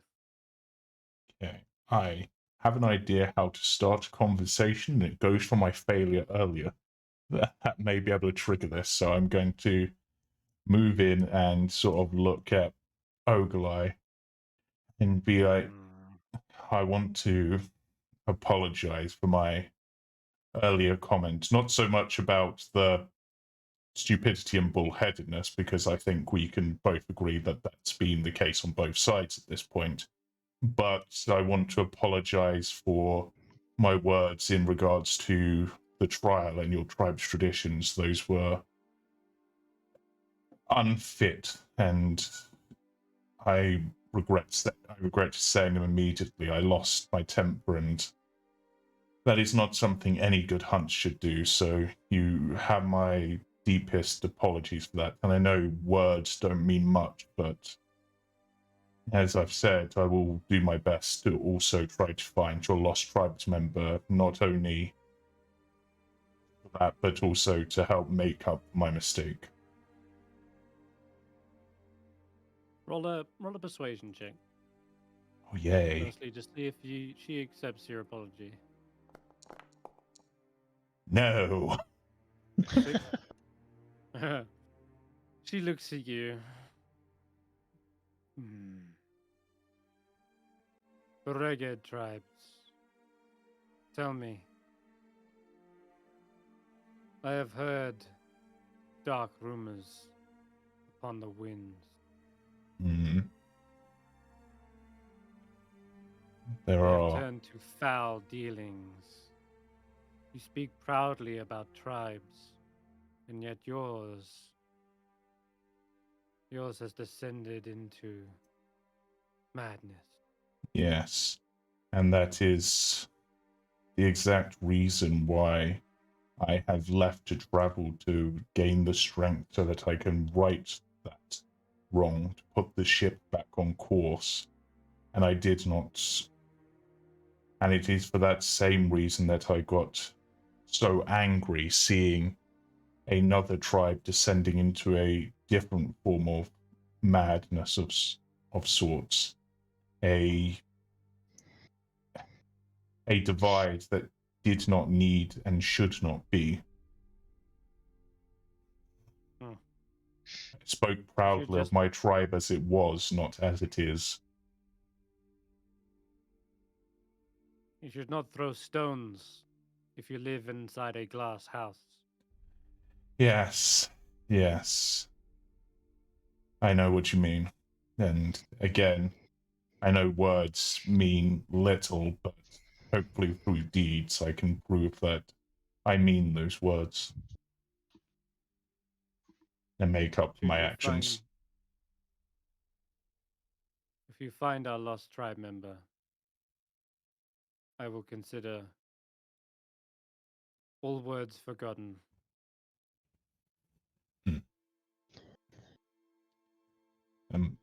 Geist just sort of casually glances over towards Arn at this point. Like, hint, hint.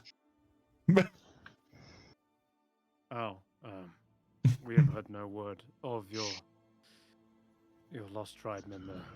We have not seen where they could have gone or what Yes. happened. As you know, the blizzard obliterates all trails, all tracks. Finding them will be like stumbling upon a grave.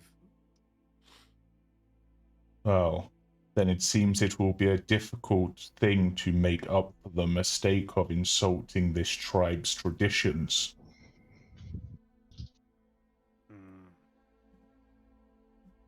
I see what you're saying, Wealgeist.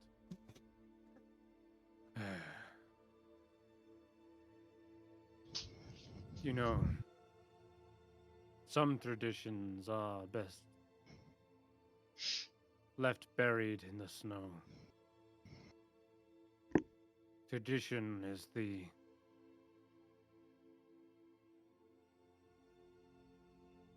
corpse of weakness.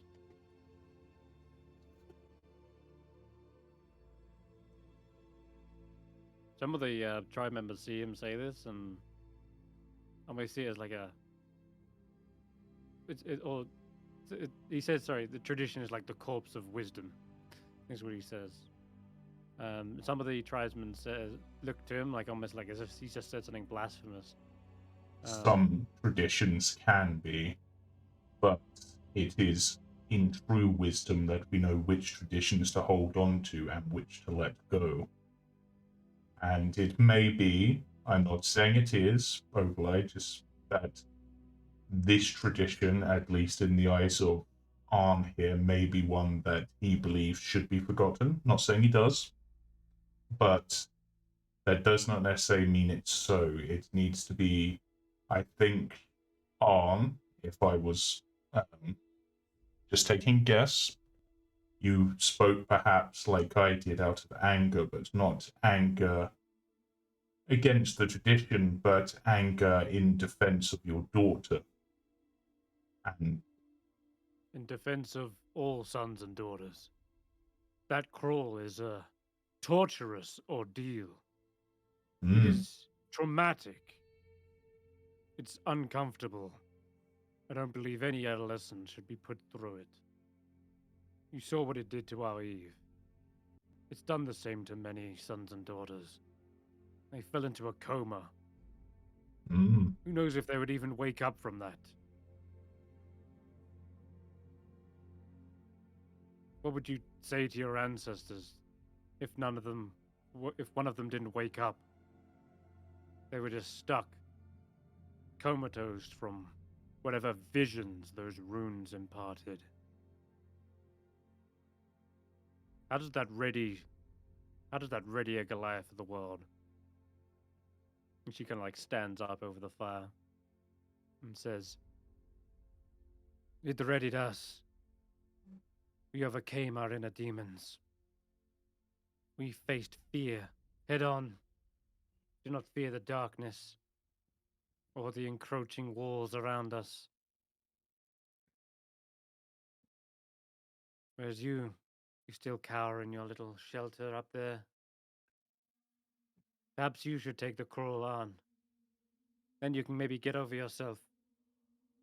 Get over your stubbornness."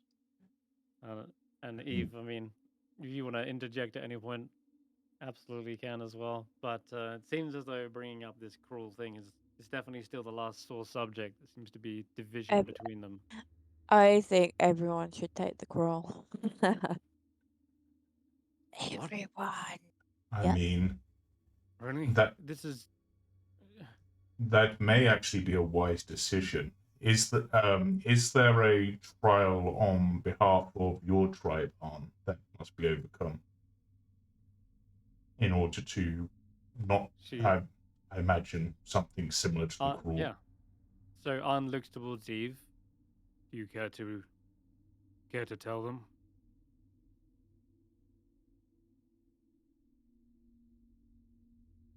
Let me go to my Discord. Because I suck at remembering stuff. Yeah. Whilst you're doing that, I'll just have Oglai say that you cannot bash on one other's traditions when you yourself still have some. Your own trial. Hmm? Mm. Is it not equally as treacherous?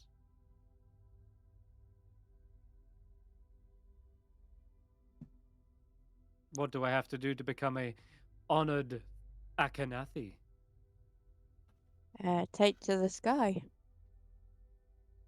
Her eyes go wide. What? Yeah. Did- You. The. Don't tell me you Akhena- ride those things. No. That would be fun, though. That would be fun. But the. I can imagine hunting from the back of one of those. The Sky Shelter Trail is basically the opposite of the Thin Lakalaga crawl. Where you kind of face your demons, but on the outside. And at a great height on a very treacherous bridge. Like falling off the bridge, it's not fatal. I mean, it could bear the same sort of hazard as when you fail the crawl. You can end up in a coma. But, sunshine, rainbows. But we have safety measures in place, of course. Yeah. Someone were to fall, there's soft snow, the bridge isn't at an altitude which would, break your legs. Yeah, I mean, there's griffins as well. Is snow really a countermeasure? I mean, that's just something that's naturally there. That's not like you prepared like a net. Sorry, don't mean to criticize. Sorry, ignore me.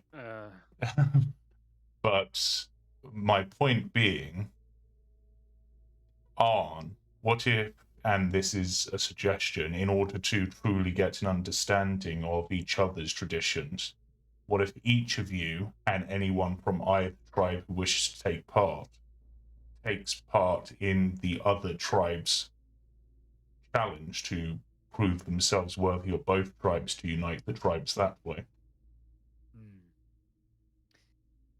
Descend to the depths and confront the darkness, and descend to the air to confront the light. I'm not stepping into Wormdoom Crag. And likewise, I refuse to go to Sky Tower. And as they are both kind of like stubbornly like saying, I'm not doing it, well, I'm not doing it either, Rahi shouts, I'll do it. And Wayani says, sounds like a challenge. They both the chieftains look like, what? Oh, leaders emerge. You said yourself, your fear of them being ambushed, it's too great a risk for your as a chieftain. You could be surrounded. But as a messenger, perhaps, I will go in your stead, Rahi says. And Wayani says, and who am I to turn down a challenge? And they both kind of cross over onto either side. Seems like you have tribe members who are willing to put themselves to a test that not even the chieftains are willing to do. They're not willing to lead by example, so it speaks volumes of the chieftains of either tribe.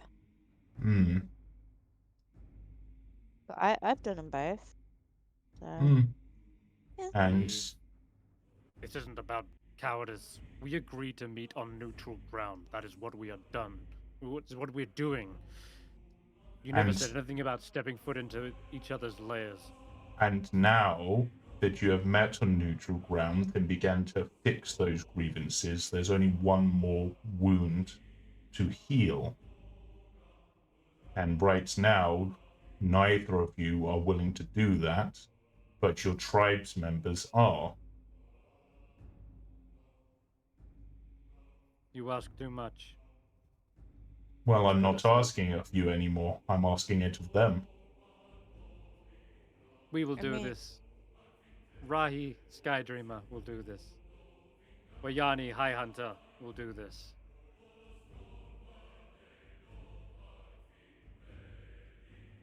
Other than the chieftains, does anyone from either tribe have any objection to this? They are shaking their head. Zuri says, I will take you back to our Wormdoom Crag. I will escort you there, if you wish. Yes. Yep. Is Ashanti shunned by all the Goliaths or just the Goliaths of the Thunlakalaka? Yeah, just Thun Lakalaga. And I will do it as well. Kanayaka says, then follow me, Ashanti. I will lead you back to Sky Tower with High Hunter.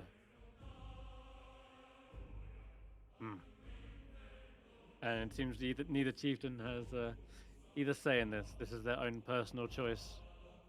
And so, And with that, I'll they just say, set out. Bits, stay with Hulla and 607 and Geist. No, stay. Come on, Bits. You can stay here by the nice warm fire. They won't be long. Hopefully. I mean, last time it was like 12 hours before you guys finished. So I mean, that was You just may because wanna- that's because I suck. We've established this. Yeah, better And huddle down. that's not to say that they won't have problems again. It's not Yeah. the same test. no, Okay. but this is, I think, the way forward. Mm-hmm. People proving Well, themselves. I'm not saying it's not the way forward. I'm just saying it may not be so easy to do the second challenge. Oh no, I don't think it'll be easy. I mean, I've been done one of them. If the other one's anywhere near as hard, I don't want to go near either. That's me personally. I've got too Right. many things in my head to want to face them again at this point. Maybe in Fear the of future. heights or a fear of close spaces. We'll see which tribe member prevails. Now, is it very much the same, Eve, but literally just the circumstances different? So it's like a con save followed by a wisdom save, just to Yeah. keep it fair. Yeah. Okay. Because you could switch that up. You could say it's more like a dex save to be like Yeah, balancing that across the makes bridge. more sense actually. Yeah. Like, So dex probably a con and save wisdom. and a dex save kind of thing. Oh, con and maybe. dex. Okay. Yeah. Yeah, maybe. yeah.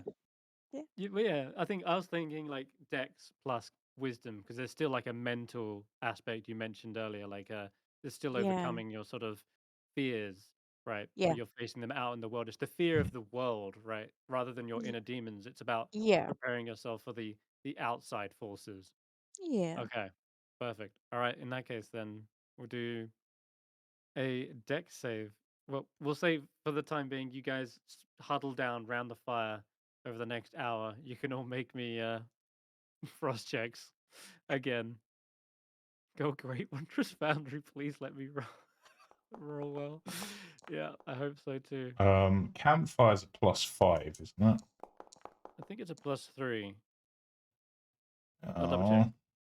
You want those of us walking to do a frost check as well? Yes, everyone. Yeah. Well, I failed Still out either in the air. way. Yeah. No, This is- no, but then this- again, with the +3, it's a 20 DC, right? Yes, it is. Oh, thank God I don't fail by 5 or more. Okay, you're good. All right. And Campfire is a +2, so It's a +2, is it? Okay. mine's 16. All right, so looks like everyone but I- Geist. Are you at 19, guys? Because I can give you resistance to give you an extra 1. Nah, I'm at 16. Bloody hell. Alright, sorry. Oh Yeah. god. Ooh, Thunakalaga chieftain. are freezing. What about the Akhenathi? Oh, this is actually No. interesting. Both tribes are, over the course of this long wait, they have to trek back up the mountains to their respective clans, waiting that length of time. Even the Goliaths are now starting to show signs that the cold is creeping in, just sitting here waiting. They're usually out patrolling on hunting, right? They never just sat outside in the cold. So even this is starting to wear them down. Bits is good. Bits is nice and warm by the fire. Yeah. Thank goodness. Maybe we should all cuddle up for warmth. Not a chance. What's the wind like at the moment? It's a good question. That is because that can also affect a lot of things that are going to happen now. Faith says, "I'll take that resistance though, Hulla." Oh yeah. uh, If I can help you out with 1 point, yeah, absolutely. that is enough then to make her succeed. Thank goodness. Whew. All right, awesome. So then next, the weather. Yeah, that's the one. I remember now. Weather. Okay, we were on dense fog, and I'm gonna roll 2d6. Let's see what happens. 8. Go to a light snow. Okay. Okay. It's not bad For for the temperature, but it is bad for something else, which we will get to in a minute. But to remind me, I'm just gonna bring the griffins onto the map. for the sake of weather, and I'm gonna set up my insulated tent and sit inside it. I have an insulated 2-person tent, so why not? Okay. Just have the fire by the entrance. Let's start over with Ashanti's side in Sky Tower Shelter. You, why don't you describe to me what does this trial look like? You said it's on the top of a mountainous ledge and there's a bridge. Yeah, it's like the highest peak of the Sky Tower shelter. It's a big, probably. Trying to think how long would want the bridge to be. It's a very long bridge in the sky. Long enough that it's like dauntingly long. Yeah. Like you would think to yourself, you're never gonna make it across. Yeah. Okay.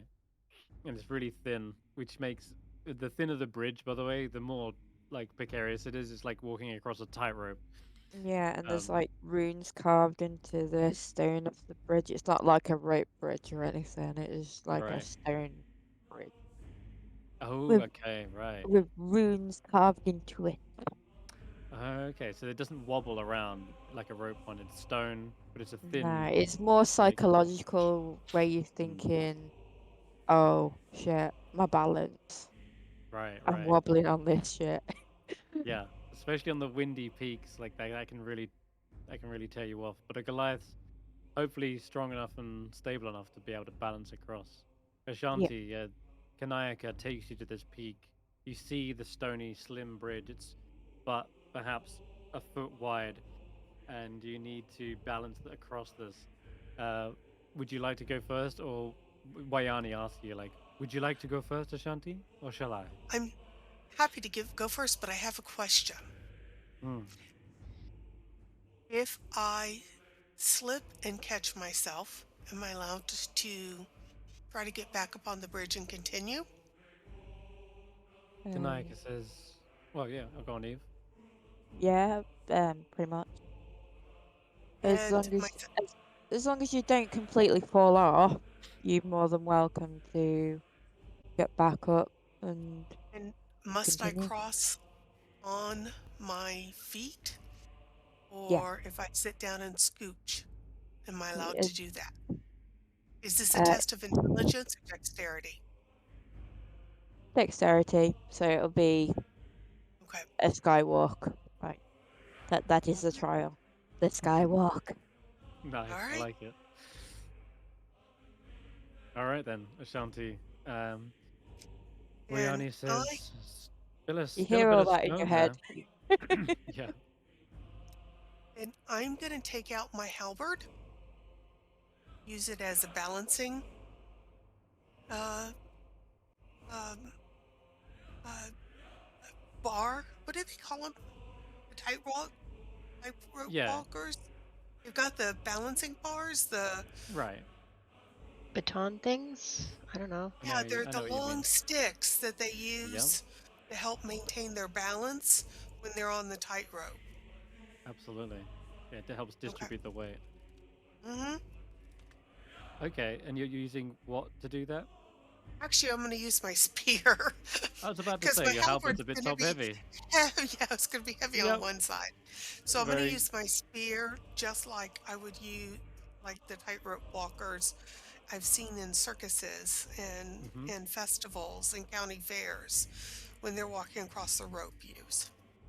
That is a very resourceful use of your javelin or spear. I'm going to give you advantage on the dexterity check. Okay. So you can roll acrobatics, please. All right. Kanayaka says, let the wind guide you. Do not let it be a force against you. 15's a success. Well done. Nice. Oh my god, you needed it too. You would have rolled in that one without that balancing bar. Excellent. Okay. So as you feel your weight much more evenly distributed once you've got this balancing bar, you can feel the slightest tipping and you're easily able to adjust and correct course for the weight leaning to one side with each step. It is a light snow, so the wind isn't like pushing or pulling in any fierce direction, but it's just enough to keep your like your body in like constant focus, so that such that you don't slip. And as you step precariously across the stone, you do see the lights distractingly glow and brighten, and the runes seem to activate. And this would be where a wisdom save would come in. And You want a Ashanti, you've wisdom already save? it is, yeah. And I think this Okay. you've because you've already faced your inner demons from the crawl. There's little else that is really haunting you still. So we'll roll with advantage for this as well, seeing as you've already overcome these previously. What's that? 10? 10. Okay. I What? am really Mm. upset today because I feel like everything I've done has been stupid and I've been trying to help. Yeah. So, and I'm really upset about being shunned by the Thunlakalaka. So I'm really deep into the darkness of my own head right now. That would explain the 10. Indeed. The Thun Lakalaga mentioned that they mentioned a particular test of strength that might be able to prove oneself, either to become chieftain themselves or simply because it is a way to bring themselves back from exile or to redeem themselves from their shunning. Either way, the name was mentioned. Oyo Minotaur was said to be a challenge that Goliath seek out to prove themselves. And as you're going across this, you get flashing images from the runes that appear in your head. You too are seeking the same polar bear, and you see images of it before you, rushing towards you in a blizzard, rising up, standing taller than even you. Massive paws batter you from side to side as you try to like fend its form off, and you feel that feels like it's translating physically as you're trying to balance. You're gonna everyone here watching this, witnessing this, Wayani and Kayaka sees this almost invisible force like pushing you back and forth as you're like flinching away and trying to dodge from its swipes. This is my polar bear, my mom's polar bear. I'm Yeah. going to pull the medallion off my neck and thrust the stone up against the polar bear and say, You saved my mother. We owe you a debt. If my life is the debt that you need, then I accept. But if that is not the debt you need, then let me perform a useful task for you, a useful service, something that will benefit you and my family and maybe even the world around us. You see the polar bear suddenly pause in its attacks. Pardon. It stands there upright and looks at you. You see an intelligence behind its eyes suddenly, and its mouth kind of turns into a grin and says, "I am not trying to kill you, Ashanti. I am trying to test you." Okay. Then I'm gonna run up into him and give him a giant bear hug. It sees this as a challenge, continuing the brawl, and Right. it grabs you and like instead you're trying to go for like a compassionate hug, and it feels you and like lifts you up and tries to wrestle you away and off of the side. I guess this is roll another wisdom save once again, and this time again with advantage because the stone that you're holding again seems to be glowing. Oh my god, that's a success. You did it. The stone, however, you see there's a glowing apparition. Once you're like in the bear's grip, you feel powerless. Like your arms just can't they can't muscle themselves free. But behind you, you feel there's a presence. You can't quite see it out of the corner of your eye, but there seems to be um, maybe another set of arms that reach around and pry the bear's claws away. And you see the kind of shock in the bear's eyes for a moment as it like stumbles back and away. And when I say eyes, what I mean is eye. You actually now notice another feature of this polar bear is that it has an eye patch. And so it was looking very bestial at first. Then it kind of like stood up on its Milk. hind legs. Then it spoke like in an actual common tongue, and now it has an eye patch. These visions seem to be like giving you more and more information about what this polar bear is each time. But that spiritual force behind you, that strength you didn't know you possessed, it seems as though it's tied to this stone. And you're no longer in the midst of a deep tunnel where you saw things that you didn't maybe think were real. This feels very real again. And whether you accept it to be true or not, that's up to Ashanti. But in this case, you feel suddenly that wrestling nature pull away from you, and you're able to suddenly gain your balance. You flicker back into this moment, and you see you're already over halfway across the bridge, and the rest of the way is simply a few steps away. Then I will smile, tuck the stone back into my tunic, making sure that the leather strap is secure, and walk the final few steps. Okay. The clapping and cheering is heard from the other side as you finally feel a flat, solid ground and you're able to space your feet apart, and you turn to see both Kanayaka and Wayani cheering for you. You see Wayani's like slamming her blacksmithing hammer against the tongs to kind of like make this clanging, resounding sound. You did it, Ashanti! You made that look easy. What was that strange? Was that you? I saw another half-orc just like you. They were balancing behind you. I don't know. I couldn't see. I could only feel. Um, Maybe it was love of my ancestors, but I'm grateful to have gotten across. I Huh. am Ashanti Kemp, I shout. I have crossed this bridge. Shati Kemp Akanathi, Kainayaka says. Honorary tribe member. Sky Tower Shelter will always welcome you. This I is am your honored. another home. I am Home from home. truly honored. All right. You're up next, Wayani. And let's, we'll get these done fairly quickly. A deck save.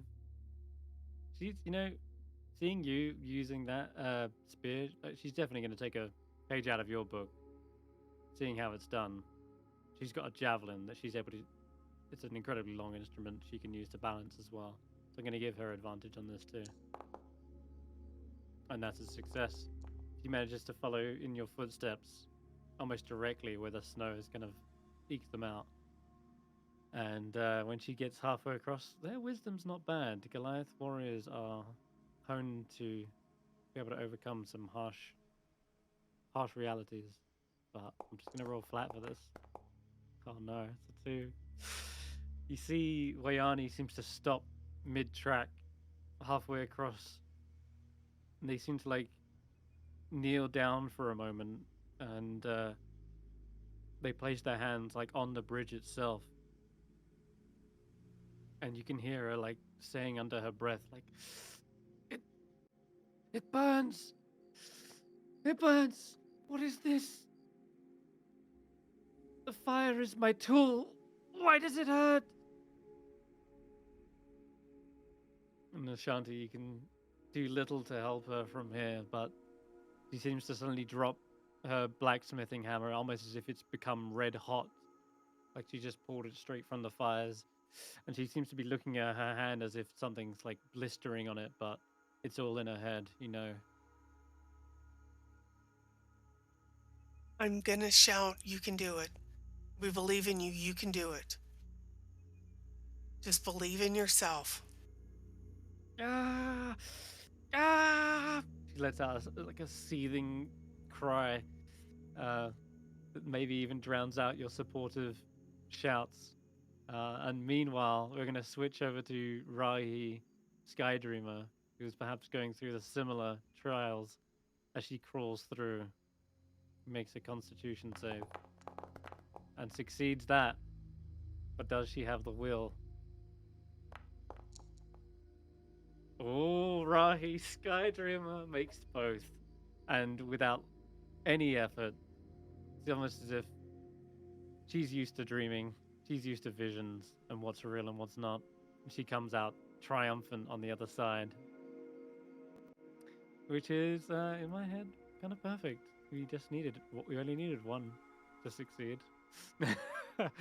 So, High Hunter is still like in a absolute agony, and Kainayaka says, "I don't know. This is good. I've never seen someone react so volatile to this challenge. They must really have some deep-seated traumas in their life. Should I call this off, Ashanti, or give her another go?" Give her time. Give her another go. She is incredibly Okay. strong, and Alright. she can do this. I absolutely believe in her. Very well. We'll wait this out. Which means I need everyone to roll me another frost check. Okay, so get +7 to this. 22. Okay. The +3 is No way. sorry, One +2 would be from the fire as well. get +2 Eve, from oh that, goodness. +5 from that, which would bring me to 21. Can anyone offer me a little bit of resistance? I can give you resistance. You just need 1 point. I don't Do you need- know. 1 point Can would I- 1 point. stop him from being a failure.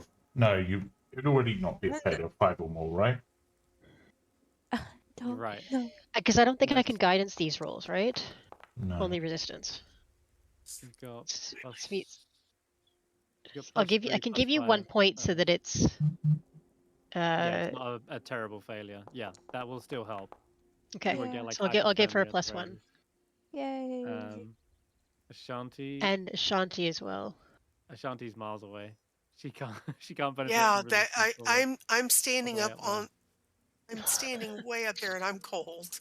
So Yeah, it only makes sense that I'm up high in the mountains, in the winds. the wind is definitely cutting through you with frozen slashes. That's a plus 5 onto these, by the way, because of course they're wearing Bits cold is weather by the clothing. fire. Oh, Yeah, bits is by the fire. They get plus 2. Okay, but does look like Thun Lager on 2 levels of exhaustion, whereas the Akhenath are only on 1. I'm going to give them another go at this, another wisdom save, but any longer, and you know, Ashanti, oh lord, nat 1, that speaks volumes. I think with that, you see, she is the same thing happens to the javelin that she's holding. She appears as though she thinks it's on fire or it's like red hot, and she like throws it away from herself. And as it clatters off the bridge and falls down into the snow, she's lost balance. She's lost her stick, and she for a moment tries to steady herself, but then overcorrects and tumbles from that side onto the other and falls down some like 20 feet down into the snow, taking I'm gonna shout no. Oof. taking 11 bludgeoning damage. I'm gonna say, Eniaka, can I get her?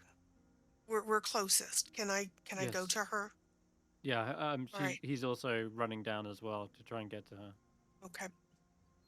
Then I'm gonna head down to render what aid I can. If nothing else, I will pick her.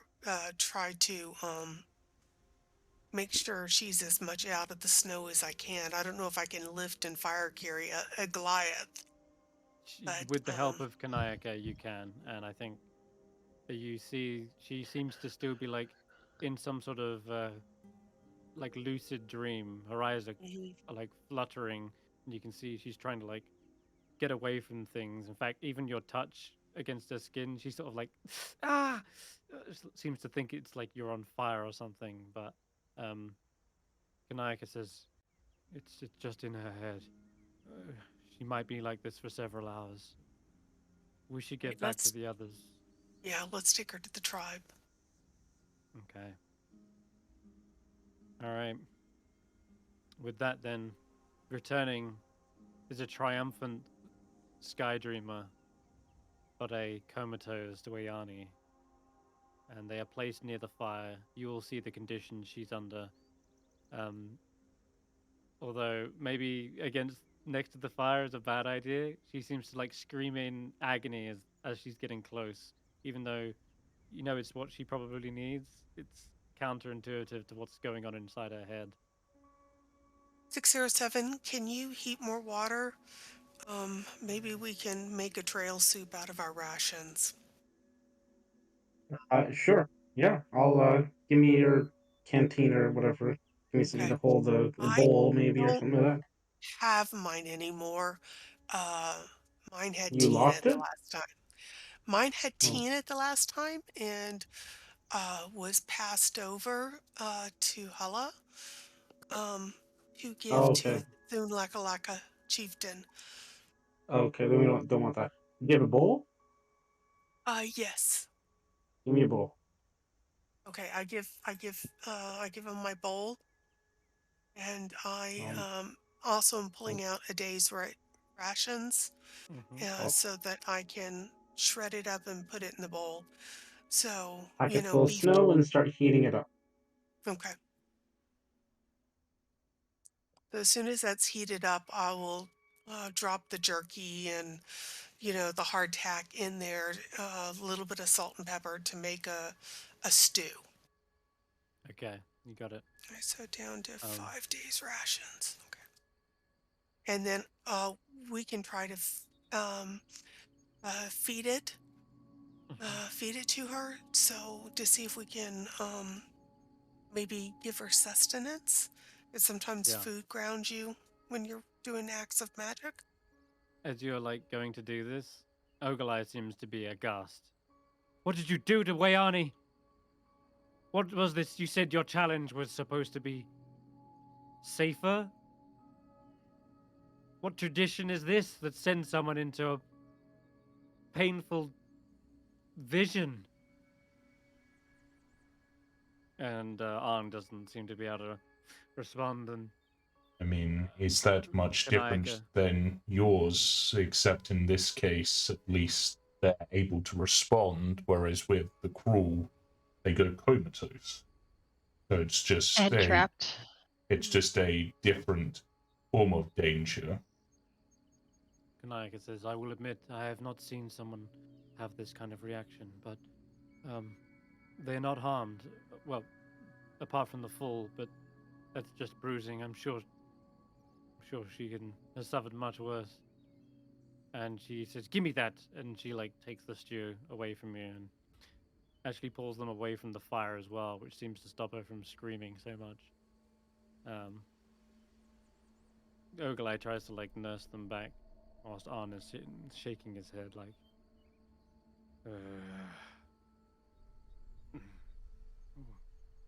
Rahi, how did you fare? And Zuri says, I, Zuri, bear witness to Skydreamer's victory over the challenge. They, as well as the rest of Athun Laka Laka tribe, saw them become an honorary member. Rahi says, you mean a fully fledged member? Of course, yes. Well, it seems as though I, like Eve, have passed through both trials. This allows me to perhaps speak on behalf of both tribes now.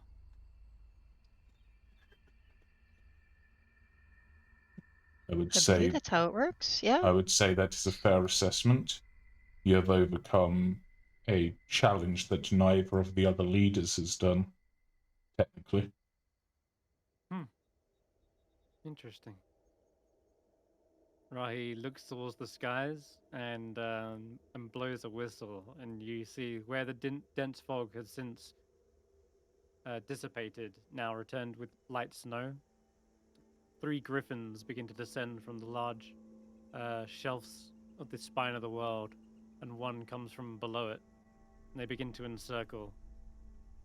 And Ogalai immediately like rises to her feet and draws her axe and says, "We're under attack!" And says, These griffins were not part of the negotiations. You were ordered to only bring 4." And answers, Rahi, I did not give the order. Ogalai says, this was all your idea then, An? She was acting under your orders. No, this is merely a precaution. Rahi, stand down. And Rahi seems to nonetheless bring the griffins to encircle the 2 tribes. Rahi, what is your aim here?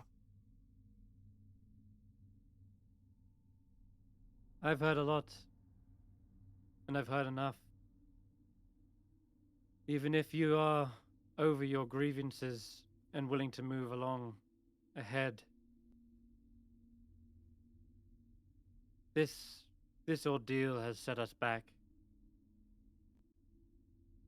I believe it is still time for a new leader in the wake of all this ordeal. We've wasted enough time. Finally, somebody says it. We need to unite both tribes under a new leader, such that there will be no grudge, no animosity between our 2. I'm asking you, Rockfist, and you, Orc Splitter, to stand down. from both of your tribes, and I will soar and lead both to new heights. You see the griffins let out like a screech as she announces this. Be it dragons, the endless winter, or Oriel herself. We will overcome it as a united tribe. Zuri, you bear witness. I am Thun Lakalaga, and I am Akhenathi. Will you join me? And Zuri sort of nods and says, I will. I will accept Sky Dreamer as our new chieftain. If they prove themselves. And boy. Yeah. Jarkrig says, as do I. Kanaika says, as do I. And Wayani is still in a coma, I'm afraid. But the last Goliath also agrees. And they all seem to step away. They do step away. And it's sort of left an area in the middle where it is simply Rockfist and Orc Splitter. Well, all of you guys are here as well, of course, but Yep. they are standing both looking up to Skydreamer, who has the high ground right now. Geist is just sitting in his tent, nice and warm, watching this. You okay, Sara-Jane? Sorry. Yeah, sorry about that. Okay, sorry, that sounded bad for a second. Yeah, if anyone wants to interject or do something during this, you can, but it looks like it seems Skydreamer is challenging them. Yes, no, this is what I want. Finally. Can I just stay with what's her name, Wilani, and Yeah. just I want to do a medicine check and see if she needs healing or if she's going to turn out of it, because I don't really want to wake her up since she's somewhat of a troublemaker. And I want to save my healing spells. If need be, I have shocking grass prepared. Okay.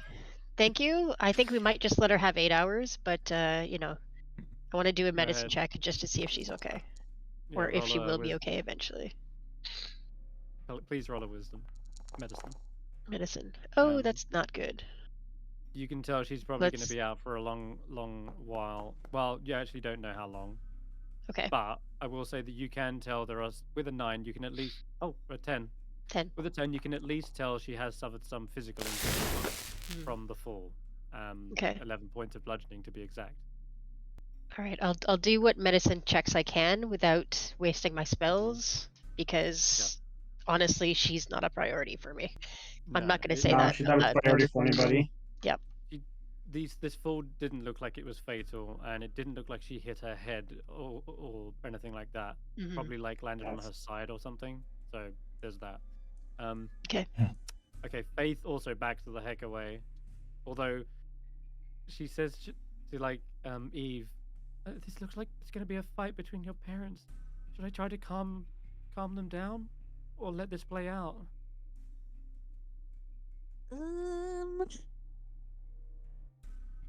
I'd like to go the calm approach, but I don't think Rahi would probably let them. All right, I'm getting back then. Right. And Faith just dives behind the other two Goliaths. It's a challenge. This is how they decide elections. We already established this. Perfect. Let the election happen.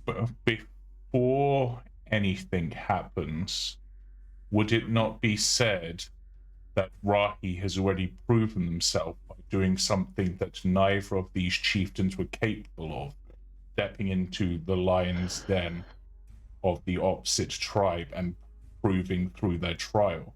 They have already proven that they can do something that neither chief can or is willing to do. Does that not make them already more worthy of a chief? And it is with that point that I would ask you to make me the persuasion check that will determine a success or failure based on this meeting. We're on 2 successes and we're on 2 fails. Oh, sorry, 1 fail, my bad. Dice, please don't fail me. It's a good speech. No! Perfect. Nuts! It's a fight. I tried. And it's a fail. Geist tried. Yeah. Sort no, of sees this is- weapons and perhaps fists being drawn, and he's just like, I tried. Go ahead. We'll be here to clean up the mess afterwards. Unless you boy. prefer to prove yourself by fighting something other than each other, because I have an option for that. What is it then? Looking- Arn shouts, like in desperation, as he's actually drawing his weapon now, realizing this is about to go down. In my pocket, I have 3 magical creatures.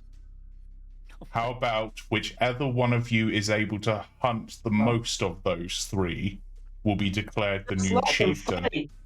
Let them I'm do what trying they're to doing. end Let them this fight. without unnecessary bloodshed, you bloodthirsty robot. Now shut the hell up. I'm not Before I bloodthirsty. shut You're the you one that's up. disrupting the land. You didn't even pass the trials. You're not a part of their I clan. don't is- give they- it. Neither this is- did you. You don't have a say Alright. here either. Exactly, and that's why I'm not trying to change the way they establish who the leader is. The way they establish their leader is through a challenge that does not have to be a fight between them. It's a challenge. The challenge has Yes, been made. I'm offering an option. They don't have to take it. They see this, guys, as you pull out these, like, you can chuck one out if you like just demonstrate. Yeah. They say, but I'm not sure if they will see this as we'll see. What did you roll? Go ahead. Pull it. They say rolled a Okay, one. that was a terrible one. perfect. That's Yeah. perfect. Like I said, oh, looks like It's on that one. not that one, but That's... no, but it like. yeah, it's totally, basically like, the same. He tried. He tried. He like, failed. And that one on persuasion is probably like it's the catalyst is this. So yeah. it's probably, that explains the nat one as they say, Yeah. fine, bring forth a challenge that we can prove ourselves with. And you And- flop out a fish that lands Yeah, on the and ground Geist and is starts just flopping like, around. right, it seems that whatever gods that there may be are not in my favor, so go right ahead. I have done my best. Blood will out, I guess. Oglei's like, is this a joke? And like just kicks it into Well, the fire. I said it was one of 3. I could give you the other 2 if you'd like to see. But As you say I that, think the at this screech point, of the griffins, yeah, the screech of the griffins alerts everyone into battle. And Yeah. well, I think let me just check.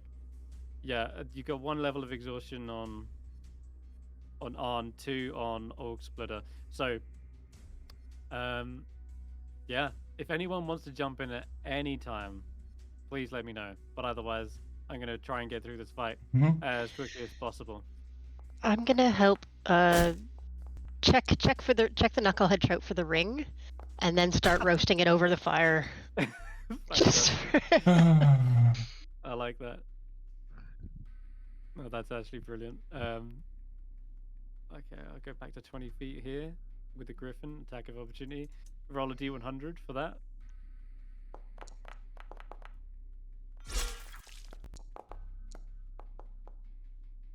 For the knucklehead.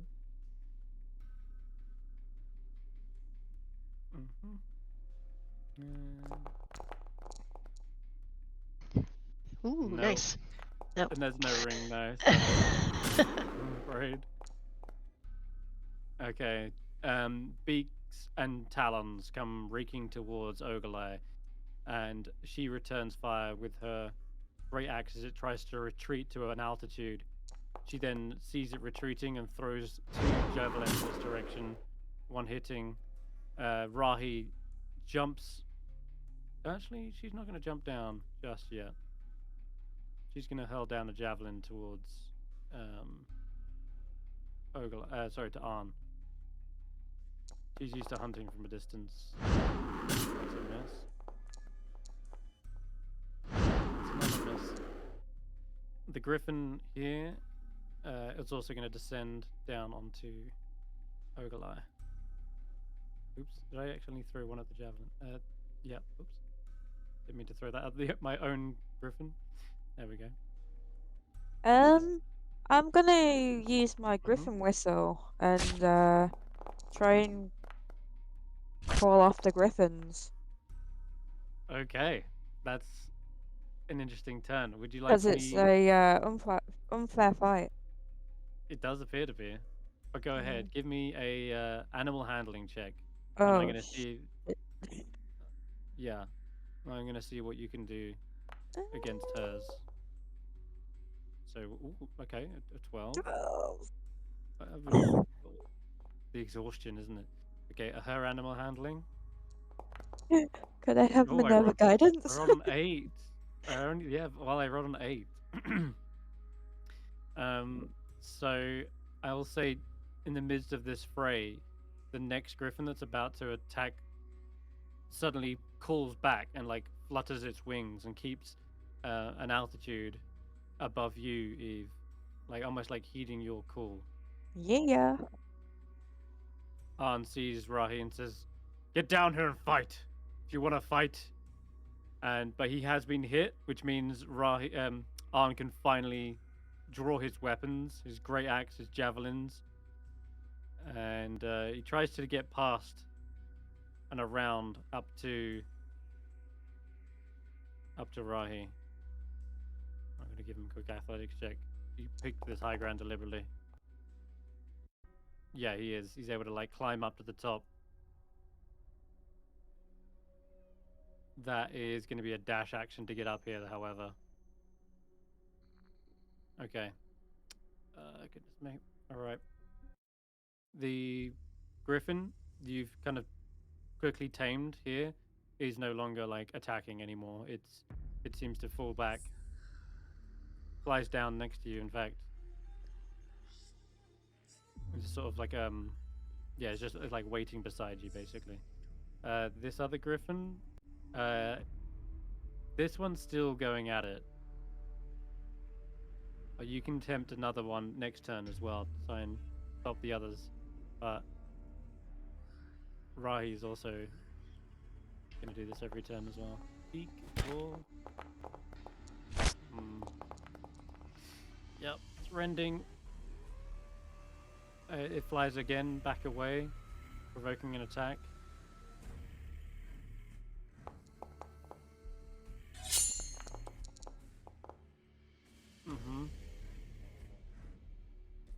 Okay. Chieftain then fights against this one with this great axe. Oh no, not good rolls. Okay. Rahi pulls out her own great axe, and goes against Rockfist. Their steel clash atop the snowy peak, spine of the world, and a really nasty hit lands. Yeah, let me get you onto the initiative here, Eve. Okay, that's good. That's Rahi's turn. This griffin here.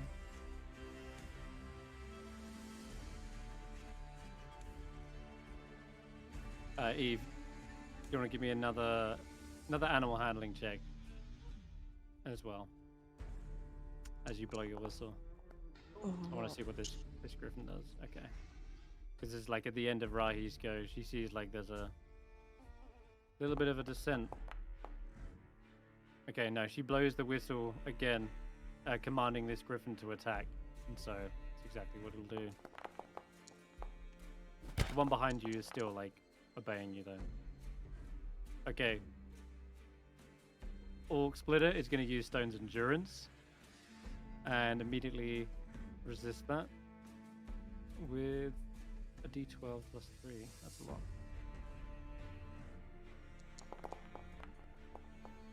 Yeah, so 6. Reduces that damage by 6. Which... Why is it 10? Oh yeah, of course it is. So she's left alive, just barely. I think it's something like that. Is it 9? 10 damage, reduces it by 6, that's 4. She's on 5. Okay. All right. Was that both attacks? Beat? No, it wasn't. There's a claw as well. You see your mother being literally attacked down and downed again by these griffins, and Ogilai goes onto death's door. By the very monsters that she called them, they were literally commanded to attack her, and this is like her worst nightmare, effectively. Meanwhile, Arn sees this happening and says, "You dare!" Go on. Ashanti sees this happen and runs over, stand next to her, and defend her. I can't stay out of this anymore. I'm gonna cast Spare the Dying on Orc Splitter. Got it. They come to for a moment, just laying flat in the snow. She looks around, taking in her scenes, and sees the griffins, and there's very much a look of fear on her face as she like crawls back in the snow. Arn is duking it out with Skydreamer. Eve, it's actually your turn on the tracker. What would you like to do?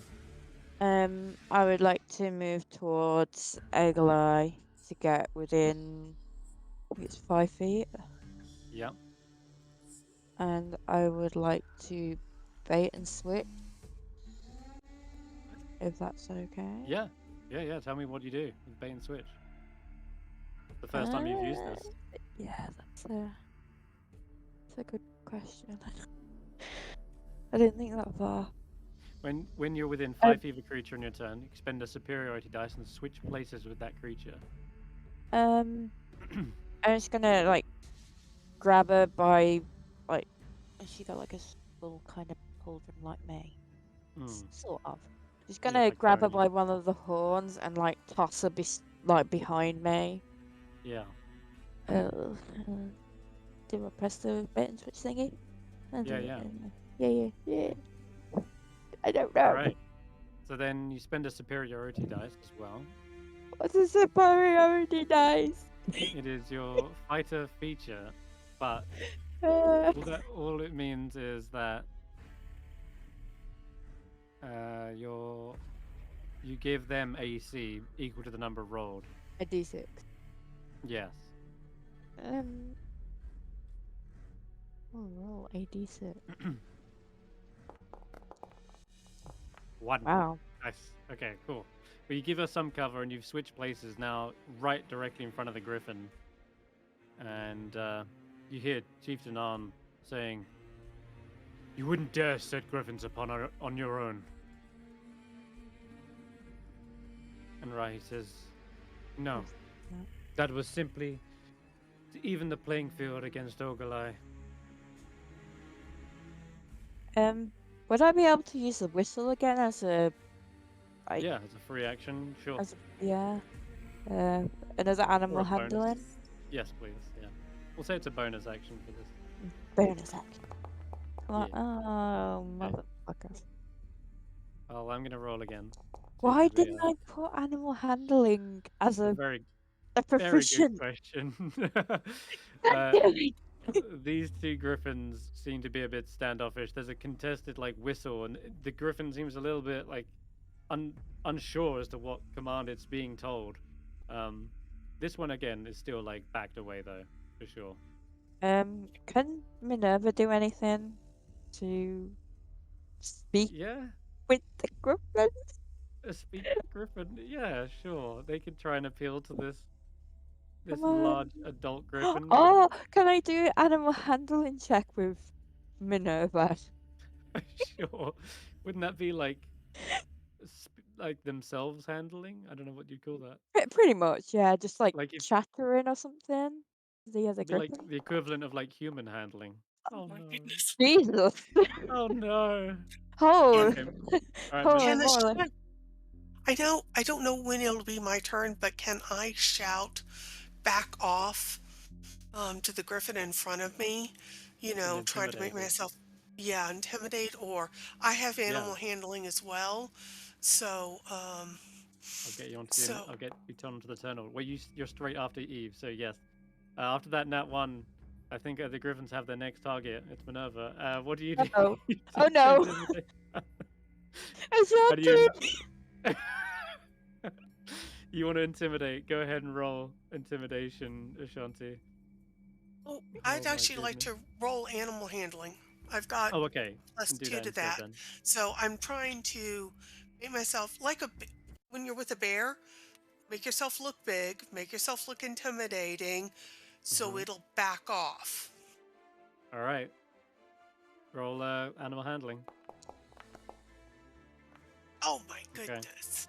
So an 8 doesn't beat Rahi's 11 this round, unfortunately. Okay. Unless you get guidance. Um, It's Fate's a bit out of range. I mean, Hulla's wait. there if you had it. Hulla, can you guidance me? Sure. Yep. I got you. Come on. 3, hey. Well, that makes it an 11, right? Which is like Yeah. equal with this one. So again, I'd say this griffin that's flying above, it's already a little injured and is like shouting up against it. This one refuses to fly back down now. So rather, it stays put. It's just going to stay up here in the same altitude, 20 feet above the ground. Okay. Okay. So that's good. Do that I puts these still out of have combat. any part of my move left? Yeah, you do. Okay, then I turned around, screamed to that one griffin. It's backed up, and I am going to turn and I'm going to apologize to Orc Splitter as I step over her. Go to the other griffin, and I am going to not chance that I'm going to intimidate. I'm just going to take a swing with my halberd. Oh goodness. Okay, go ahead. All right, so big giant swing. Ooh, yeah, that would hit. Okay. And I it am- does 8 plus 3. I'm not raging. 11 I'm damage. just No. That's fine. 11 damage as you slice across this griffin's feathered upper body. And it lets out like a screech in your ear. Okay. okay. Ogilai And- is down. She knows when she's defeated. Where you switch places with her like axe is somewhere on the ground behind her, and she's terrified of this griffin. I'm gonna say for the moment she's just basically pulling across the ground, disengaging. Rahi, on the other hand, sees Arn up across the top here. Could do something really mean. We'll see how this axe goes first. That's a crit. Oh my lord. Oh, Oh my god, the max damage. Oh my goodness me. Okay, obviously Arn's going to try and weather this with his own Stone's Endurance, which is, again, D12 plus 3 to reduce this damage. Yeah, by like 13. Which is an incredible Offset. feat. Yeah, what looks like would have been like a devastating mortal blow slices across Arn's chest, leaving this gaping wound, and he just stumbles back, looks down, and realizes his chest had hardened just in the moment. So rather than just being torn open, he's now just had this kind of shallow wound. Seeing that, Rahi kind of positions into an angle, and as he's looking down at his wound, uses that as an opportunity to kick on from the shelf. Oh my lord, he's got to be a 25. That's not happening. Arn is caught off guard as Rahi, who's once like loyal, faithful griffin tamer, kicks on like Sparta style all the way off this cliff edge. He tumbles down. You hear him like crack into another shelf, fall from that, and then tumble into a snowdrift, which ends up altogether. It's a pretty bad tumble. I think you're on the spine of the world. I'd say there's at least 40 feet. Oh, God. 18 damage as he crumbles down into the gully below. A brutal attack. Last Griffin, you've attacked it. It's going to attack back, Ashanti. It's only fair.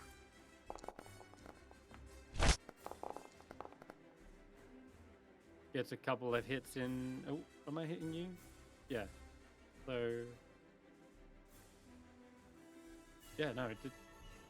Whoa, it did like so. You're on 1 health. Oh my goodness. No, I'm on 0 healths. I'm that.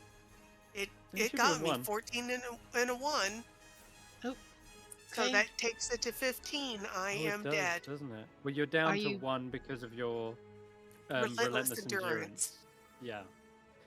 So that orcish blood wells up within inside you, refusing to fall in battle just yet.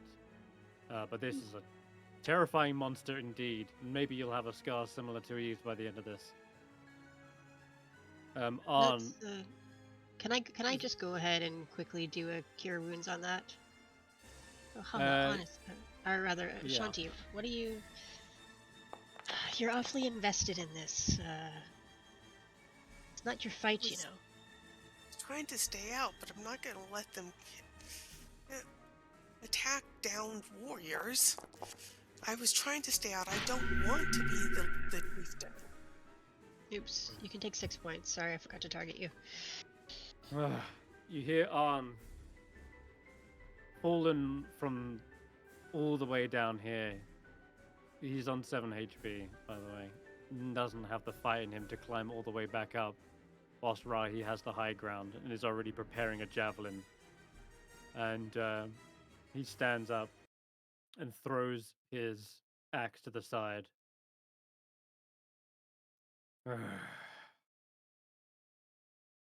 Rahi, cease this needless fighting. You've already won.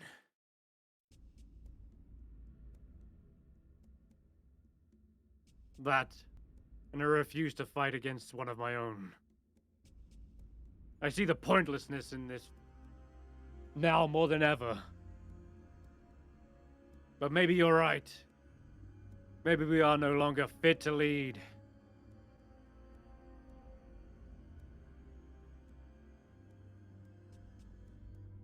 I just want the fighting to stop.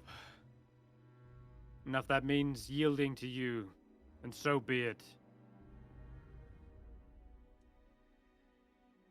Orc Splitter similarly getting to their feet as well.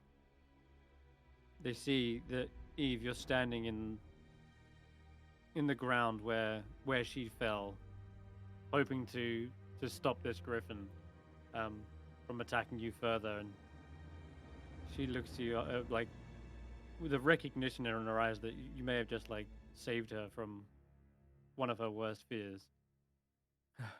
So she similarly drops the axe, and instead of shouting or anything, she just rushes over to you, Eve, and embraces you from behind as Rahi calls off the griffin with a sharp, retreating whistle.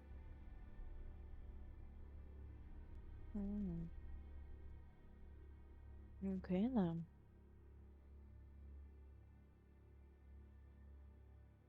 I suppose. I told you not to get involved, Eve. I told you to stay back. And you see a bloodied Ashanti, like a massive claw mark across their face. Just you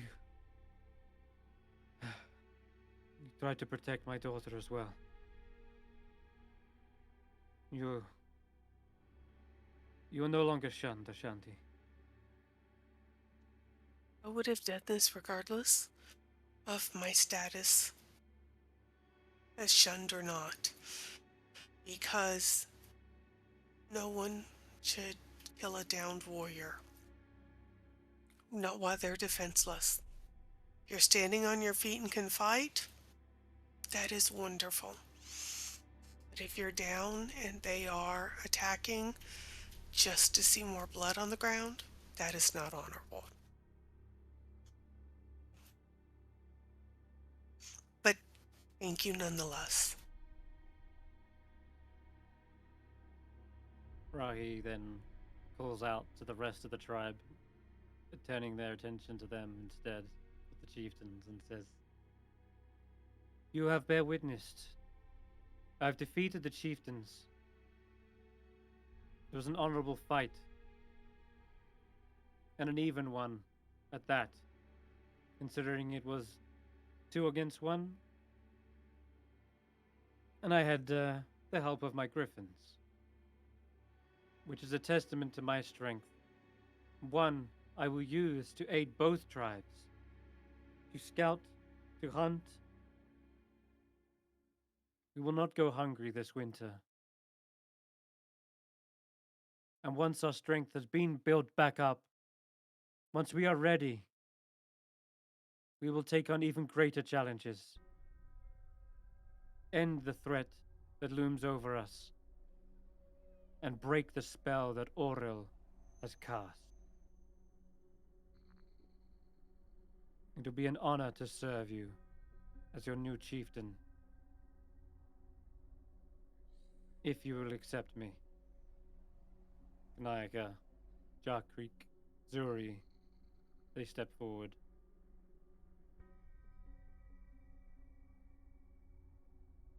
They all give a warrior's salute to Sky Dreamer.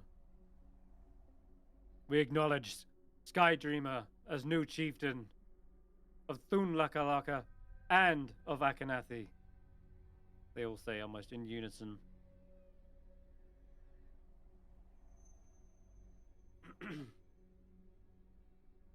She will lead us. Thun Lakalanathi? Yeah, that's it, 607. That's what they will have to combine them to. Or keep them separate, but just acknowledge one leader. Either way, Sky Dreamer seems to step down from above the perch and gives like a handshake to the other tribes and says, "Please, let us see to their wounds. My intention was never to kill either of you.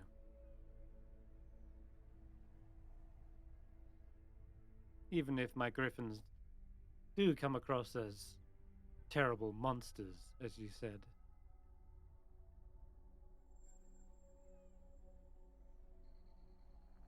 I can control them." And yeah, she lets out another whistle, and you see the griffins like kind of going into a formation above the perch, and they all land. One of them's like nursing their wounds for sure.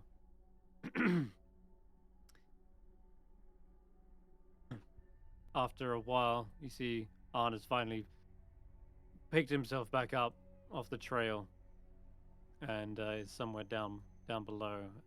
Faith goes over to them and is immediately administering like a cure wounds, similar to how you did, Hulla. And as she is seeing to his wounds, Ogalai pulls away from the rest of the group and heads down to them.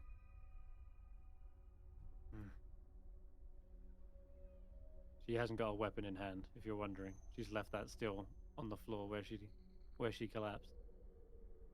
Oh, you're injured as well, Faith says. Please, let me... And she holds up her hand and says, I didn't come over here for medical aid. Faith says, nonetheless, she does cure another wound. Says, if you would leave us, please. Don't worry, I'm not going to take his head. All right. Faith sort of backs away. And they seem to be standing there, looking at each other, bloodied and beaten, and more importantly, both of them defeated. They seem to look into each other's eyes and...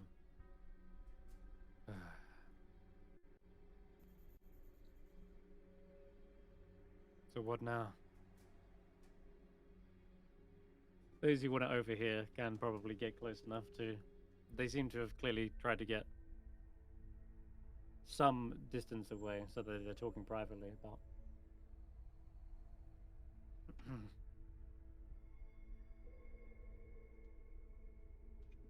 They seem to waste a few hours over here, by the way. If you go... Unless as anyone breaks it up, I wouldn't say hours, but they do seem to be talking for quite some time. They seem to be airing unsaid things, and they're no longer glaring at each other, but rather they seem to be Does this offering count as a short rest? short rest. Are we allowed to spend a hit die? Out Or here in the wounds? freezing cold, Near the possibly. fire. At, And Yeah, there's near the there's fire. roasted trout. Don't forget. Oh, yeah. at this point, would it not be best, now that this is settled, for us to return to the warmth of the tribal homes rather than sitting out in the cold? Of course, Rahi says. We have sat idle enough in this freezing neutral ground, but neither shelter nor crag need be called separate territories anymore. I plan to visit both, and as a gesture of goodwill, I will offer a grand feast at the Sky Tower shelter for all of Wormdoom Crag. And you hear, like, instead, Jarkrig announces, on the contrary, let us welcome you to our new home, but to your new home as well. We will set up a feast as a peace offering. So be it. You should fight about who gets to host the party. Yeah. No, 607. No. Or, if you We get truly two want to feasts. celebrate this, what if you spend some time preparing, and considering you now have both tribes, you could consider this neutral ground also part of both tribes' land. You set up some sort of temporary feasting hall in the middle where all can be welcome. It might take some extra time, but surely that would make the feast all the more grand and not pull seemingly one side over the other. Even though you're both one side now, but you kind of get what I mean. Maybe that's a plan for the future, since people are really Yeah. cold right now. We Yeah, need to but- get and some I think- established shelter. Yeah, I think for now, Yeah. let's go I like that idea. to the shelters. But This area can be like a ceremonial sort of thing in the future, but for right now, let's go get some shelter, huh? Sky Dreamer herself helps carry Wayani, the frozen blacksmith, all the way back. I'm going to end combat there, of course. You guys can all gather up your things. The griffins are sent back to nurse their own wounds as well. That just leaves Arn and Ogalai, who have been just sat here in the cold, ignoring the rest of what's been going on. They're still talking, like some hour later after you've gathered all your things. Can I see if there's any downed griffin feathers? I would love to take a griffin feather to show Ayala that I fought a griffin. Oh, I'd like one as well. Okay, both of you can roll like survival checks. See if you can find them in the snow. Yeah, I'll try to help Could get a them, good because swing on why them. not? Okay, you can roll survival. I think griffin feathers are sometimes spells, survival, spell Right. components. It's really not doing well today. Nope. Um, They were very good Ashanti- about keeping. I think you find like half of one bloodied on the end of your axe. Oh, sorry, halberd. Okay. Yeah. No. It's like where you chopped into it, so it's kind of like a bit of plumage, but not like the full feather. Okay.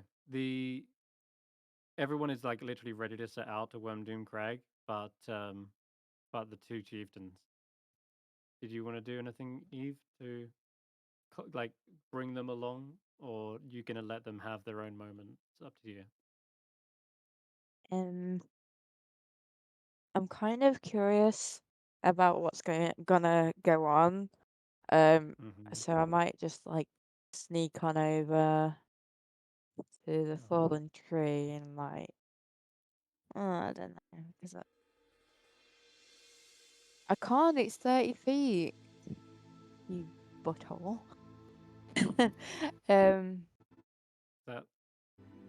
Is that Minerva whispering in your ear? Metagaming Yeah. Minerva.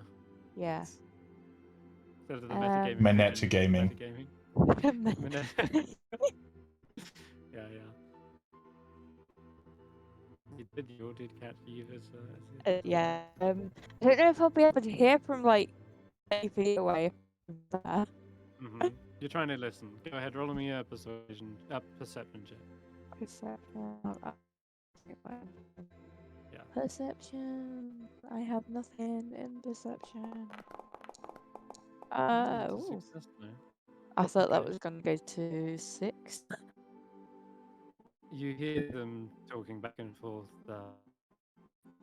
Suppose this marks a turning point. It does.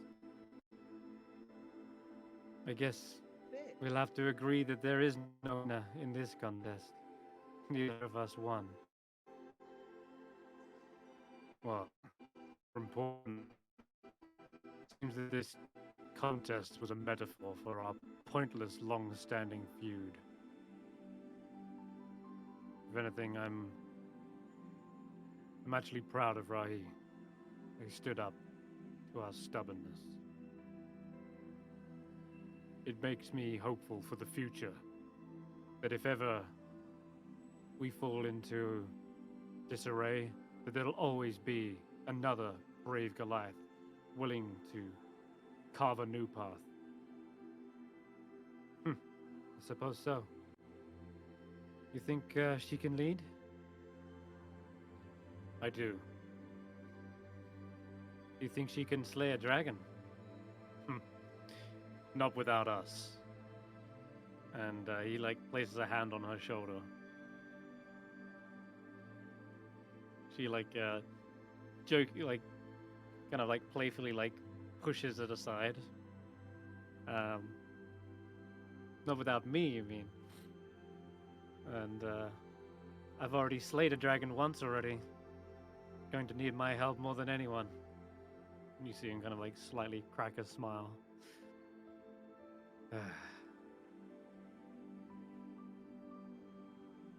All right then. Might we learn to forget the past? Forge a brighter future for all Goliaths. And they, at this point, do notice that you are overhearing. Speaking of future Goliaths. Eve, get over here. Stop eavesdropping. Eavesdropping. Pardon the pun. Oh my god, eavesdropping. Brilliant. Holy shit. I Howdy. didn't even mean to do that, but that's great. We're going to give you a new nickname. Instead of Hairy Shrimp, it's going to be Eavesdropper. I much prefer that one. Well, what have you learnt here today? But Mum and Dad need to stop fighting. And yeah, always be aware of the griffins. Keep your eyes on the skies. Exactly Keep your that eyes one. on the skies. You sort of repeat it back as a mantra almost. Eyes on the skies. Eve, I'm sorry for putting you through this. This is our fault. This has all gone down. We put you in the middle of this fight whilst telling you not to be a part of it. We put you in a lose-lose situation. And it looks like both of us lost. Me, Ogalai. But what do you plan to do for the future? You coming back to Sky Tower? Or perhaps you wish to come to Wormdoom, Crag. You can personally give the bones to your friends. I'd like to do that. I'd also like to maybe go adventure and see the world with these random new friends. This is after I mentioned that there's an ancient white dragon on the loose. Yeah, that'll be a fun fight. Eve, give it your best. Slay that thing, bring back some scales, won't you?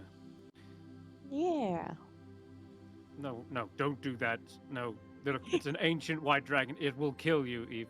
I know. Don't be such a stick in the mud, Rockfist. I was joking. But Eve, you could probably take it once you're like really, really strong. Yeah, I'll get there. Those half-orcs might be able to withstand a few hits, but yeah, they look like they could together maybe face some challenges. Yep, You wish to really go with them? I do. Just once, just as we've united our tribes? I mean, it's a fun roundabout way that it's happened, but these people seem good, apart from that weird robot thing. What up? Looks like he was maybe right all along, even though I didn't want this to come to violence. It sort of knocked some sense into us. That was a hard fall. At least it's So- in Rahi's hands, rather than one of ours. So, what's going on with you two then? They look at each other. That's, I guess, for time to tell. Oglai says, I guess so. That sounds positive. Ish. She looks at you and lets out a smile and says, Eve, if you're going out there, I want you to take this. The javelin I mentioned in the story. It's the one that slew the dragon of Stygiris. I'm sure you can use it well. So yeah, she like reaches into her quiver of javelins and like hands you one. This one's covered in white dragon scales at the tip, like the the actual like weapon itself. The tip of the javelin looks to be made out of like a tooth from one of the dragon's jaw lines, and like sharpened to a deadly point. Maybe that would be a good intimidation thing if we do go up against the white dragon. I have no doubt. Be Or like, you would, I was the like, or tooth. you would enrage it again. May the odds be in my favour.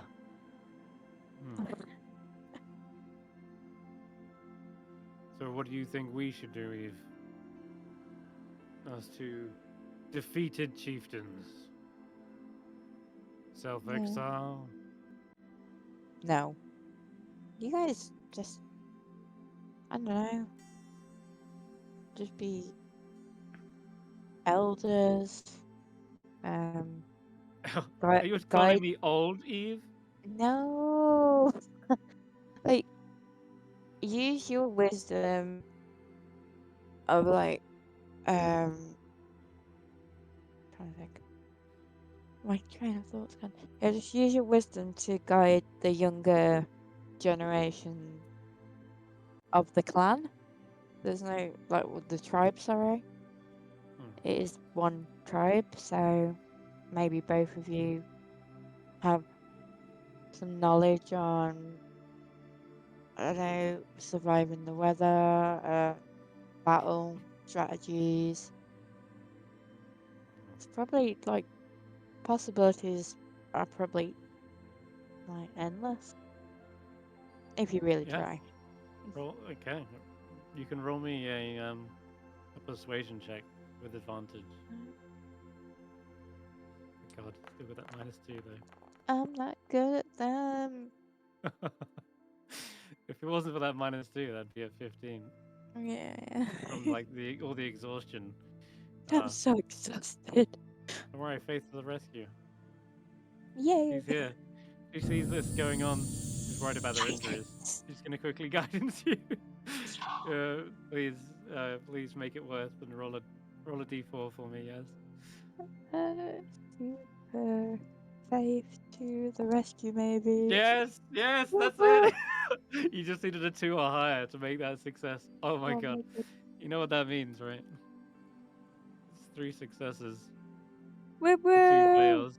Which means you have officially completed the skill challenge.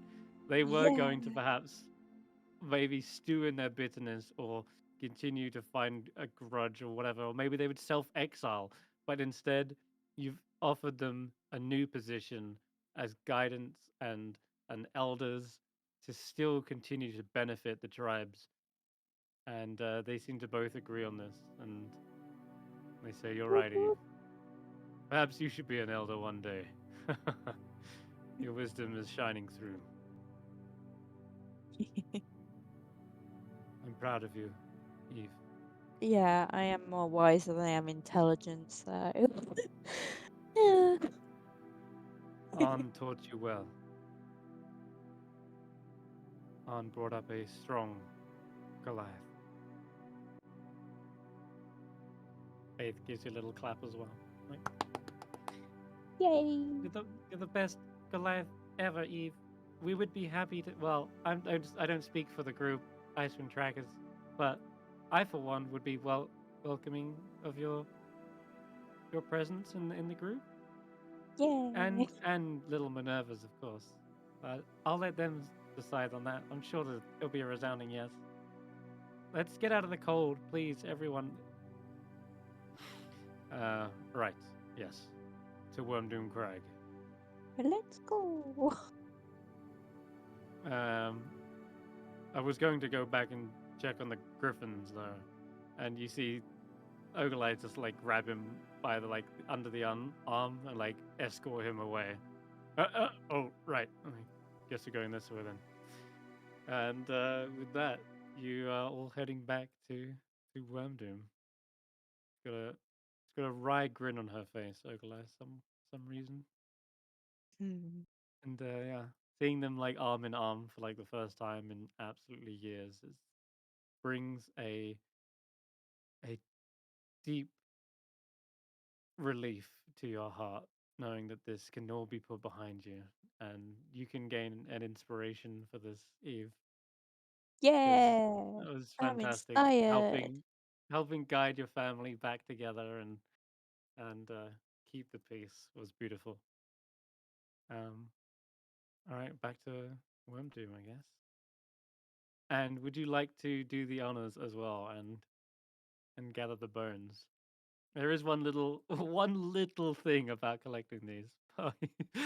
You'll soon Oh. find it out. Yeah. You'll see.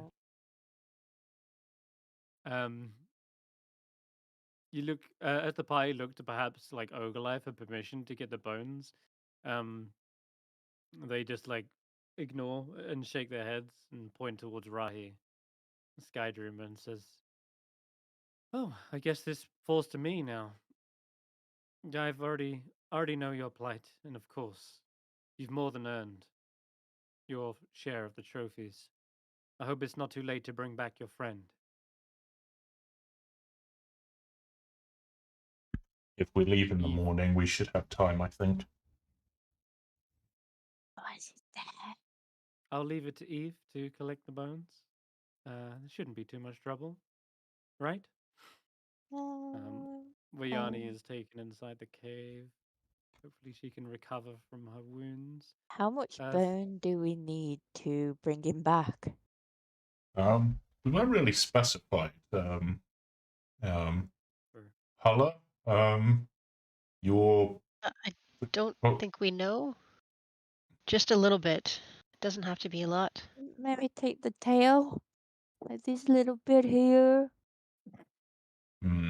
That is that enough? That seems like enough. Is that okay? Not the little tip of the tail. I mean, they As Eve, as just you're like tipping around the tail. Yeah, these are pretty heavy. You might need the help of like maybe one of the I need stronger. a strong person because that's not Fitz me. is really excited because Ashanti, I need your muscles. he was told to leave it, and all of a sudden he sees us playing with the bones. So Bits is gonna go over and be very excited about helping to get the bones. Digging through the snow. Bits makes short work of getting these uncovered. They were once buried and forgotten, but these bones still look as fresh as the day that well, they were inside a dragon's body. That doesn't make sense. They they look picked clean, like they're white as the snow, completely bleached. But yeah, you can dig them up. They're half buried and now they're unburied. And Nice. you see suddenly something move near the bones. One near like the pelvis area. There's like these holes here, and then another movement near the skull, like out of the eye socket, and then another one between the ribs. There seemed to be suddenly like movement afoot in between the bones. Oh, Wait, in Bits the would be ice? so In like in the snow, like where the bones are like buried in the snow. There's suddenly like movement. You can hear like shuffling of fresh snow being moved, and then movement near the eye socket, the ribs, etc. Bits would be so excited to go investigate. This looks like so much fun. So, Bits is gonna scrabble through the snow, and before I can even shout no, Bits is gonna go charging up here to see what she sees. Bits' nose is going full crazy. It's like sniffing the air, like it's caught scent of something interesting. And Ashanti, that's when suddenly you get payback. That's a hit. A snowball hits you right across the face, Ashanti. Right, you get your snowball fight after all, as you see a tiny little Really? chewinga pop their head out from nearby skull, and Oh, they start lobbing snowballs in your direction. it is on!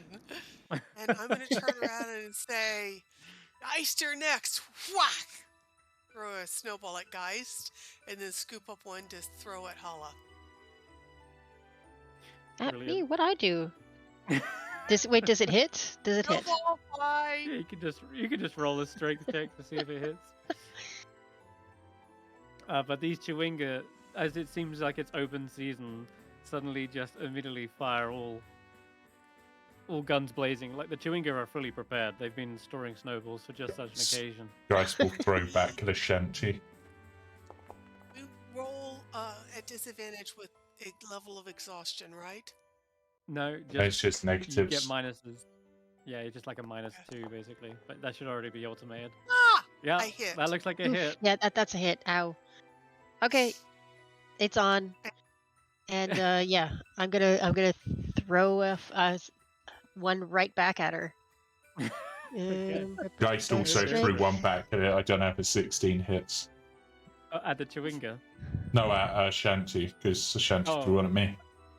Oh yeah, of course. Yeah, no, that's a hit.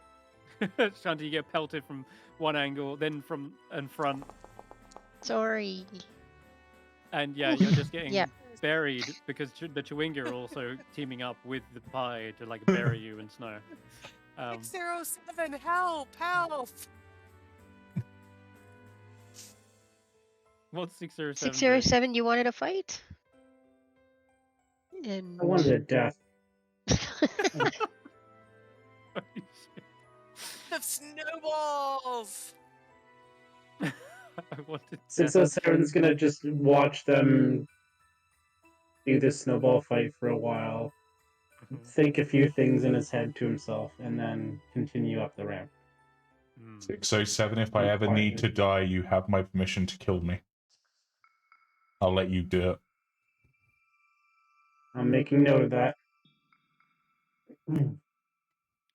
So 4 Chewingas amid the bones keep popping in and out of the bones and just throwing snowballs at you. Every time you try to get the bones, or even near the vicinity of them, they just immediately open fire. One of them has a little white face with a dark triangle painted over one of its eyes. And it seems to be most interested with Eve and Bits, actually. In fact, this one tries to jump on Bits' back and ride them. And there's another Chewinga which has a white face with 2 concentric blue rings around one eye. And it seems to be fascinated by Geist and seems to be continually casting spells at your beard to change color, fill it with snowflakes, make flowers bloom from your beard. Geist. It's Another so one. happy. Mm, I'll okay. hear this in the background.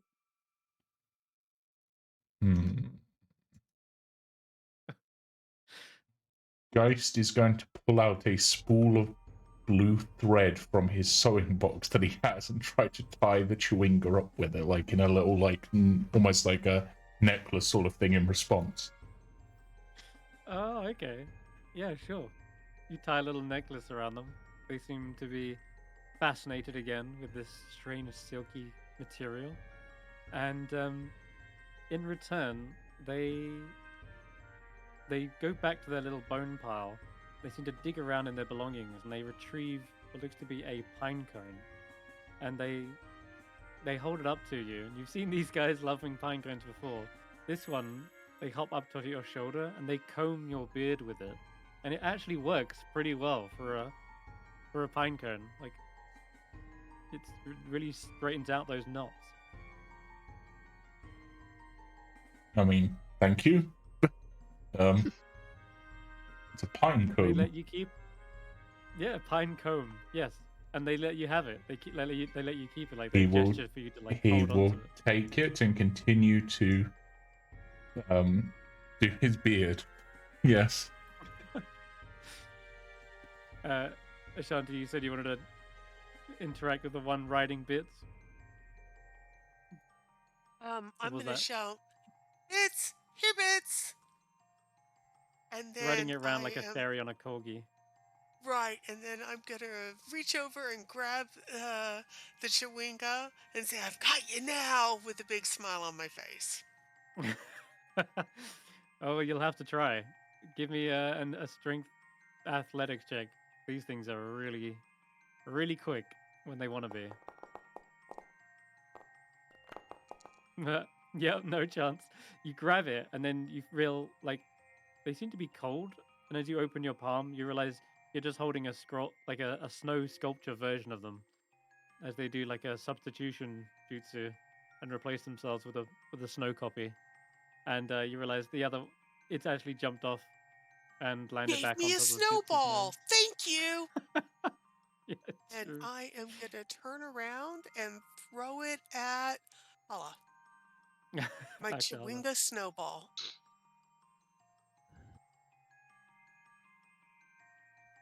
As it flies over towards Hulla, there's another Chewinga. This one has black curly antenna. Oh god, that's a hit. Yeah. You're just inspecting that's this a one, Hulla. It's like got this little antenna growing out of its head, and as you're like bending down to see it closer up, it's suddenly you're suddenly hit with a snowball to the side. I'm going to I didn't see who threw that, so I'm gonna throw a snowball at the nearest person, which is I guess Geist. Let's try this.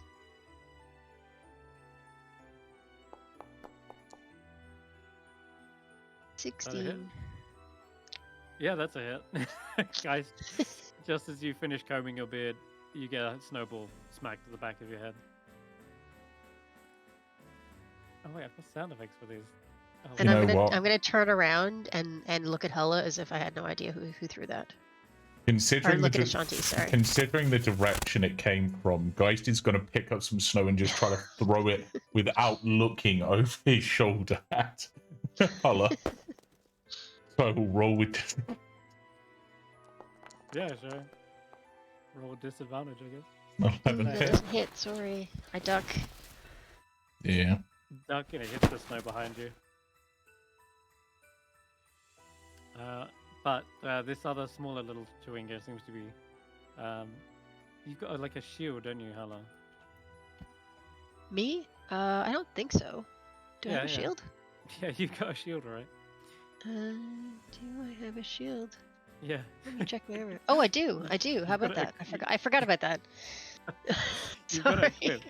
And Yes. you know the kind of like metallic. What's it called? The center of a shield. What's it called? The bass? Mm. The bass, right? Sure. I'll take your word for it. I'm gonna go with that. It's the central bass of the shield is like a reflective metal, right? And it just seems to be looking at its reflection inside, like at your shield. It seems to be completely fascinated by it. It's almost like going through a process of self-recognition as it reaches up and flicks the antenna on the top of its head. Okay, I'm just going to play with it, play with the shield a little bit, turn it this way and that. It seems to try and follow and keep itself in the reflection as best it can. And so now it's like chasing its reflection as you spin around.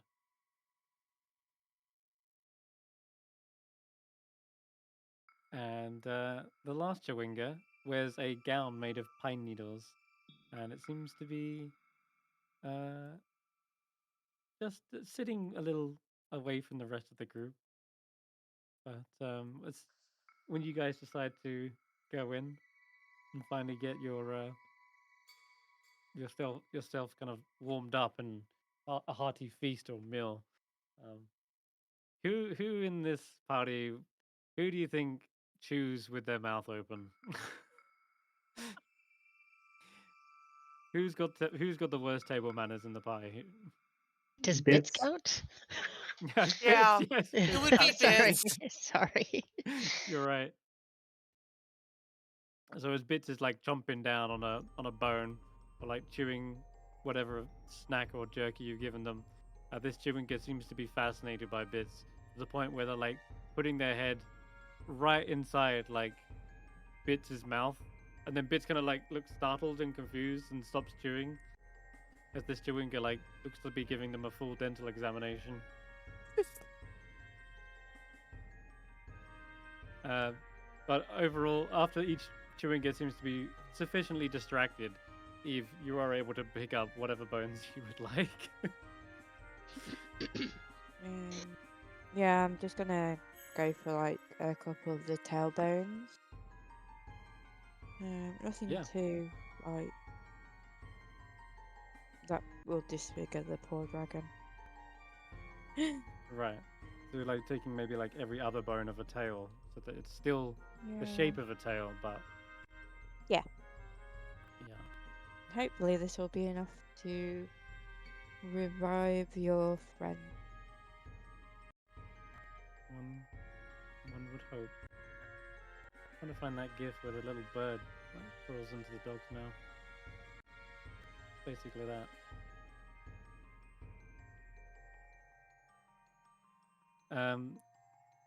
Okay. Yeah. You've got the dragon bones. White adult dragon bones, that is. Indeed. Yay! With the tribes, they have a new leader. You were able to set out as soon as you guys are ready.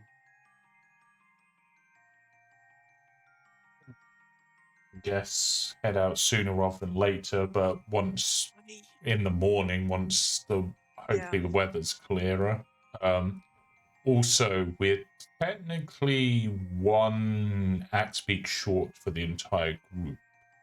Can 2 fit on 1? Wouldn't we be 2 axe beaks short if we're going to bring Eve with us? Because it Well, was Faith and Eve now don't have axe beaks. we borrowed one for everyone to get here. Remember, because we had I think, Yes. and then the ones we rented. So I think everyone had one to get here, otherwise Faith would have been left far behind us. Hmm. So I think we're just missing one for Eve. Right. Can He fly a griffin? Yeah, that was my next question. Could I borrow a griffin? the other option would be in the morning for me to throw out my 3 bag of tricks and hope one of them ends up being in something useful. That's Let's true. try that first. Yeah. Are you gonna? You've got 2 right now. If you want to use them. Yeah, but then they only last until... How long do they last? I forget how long they last. 24 hours, I think. Yeah, it lasts a Uh, while. I don't see them uh, just disappearing after a minute. yeah. This thing transforms into a creature. It doesn't actually stay on the inventory, so I guess I can try. And then if I don't get something useful, we've got the morning. Yeah. All right. Give it a shot. All right. You can't roll. You can't roll another. Well, Oh my there you god! go. Look at that. Boom! Problem solved. Fantastic. All right. See, You can. now bag, where was that earlier? Or the wolf, Bag. or the polar bear. The bag shrugs in Excellent. hempen.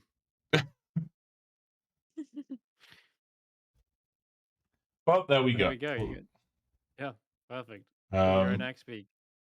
This will last, Nice. I think, for like a day. Let's get moving then. Yeah, let's What get time is it hustling. now? Is it nighttime now? It was actually, yeah, it we've- was getting late. Yeah, so Because I was So- thinking we spent all should- day at the. We should wait till morning. I don't advise traveling at night. No, right. that's a Yeah, bad and I idea. could And if use a long rest. oh, I found it. The creature Pretty- vanishes at the next dawn. So can we say we got Okay. that in the morning from one of the 3? Sure. Yeah, sure. Because we're going to have to do Yay. this a few times because it only lasts a day and we've got like 3 days of travel. Yeah, so every day we pull out an axe beak, easy. Hopefully. Mm-hmm. Or a polar bear Hopefully. or a wolf. Hopefully not a fish. Those are what I've seen Alright. from it so far. With that then, we'll tell Wayani when she finally wakes up.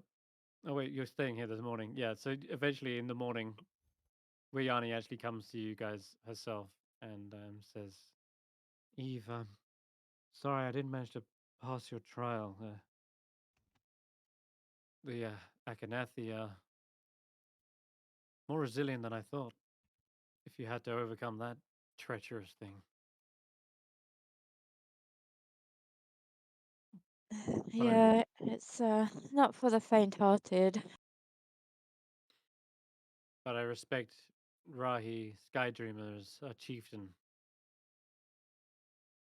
She Yeah. succeeded where I did not.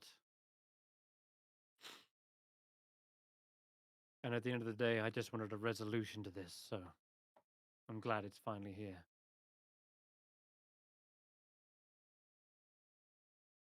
You'll be setting off with the rest of the party, I heard. Yeah. They seem like a Alright. nice bunch. Well then, best of luck out there, hairy shrimp. Hope they can protect you. I can protect myself. That's the spirit. If you ever need weapons repaired or armors fixed, then let me know. I might be able to fix up something for you. Definitely. You need any Come weapons see for your trip? Swords, halberds. Oh, I could do with some food, and if you've Food? got any like special arrows, just I'm Well, saying, we don't really have many archers in the Goliath tribes, I'm yeah, afraid. worth We asking. usually use Or maybe, since we helped you reunite the tribe, maybe we can take a pick at the items from your treasure trove in the back there.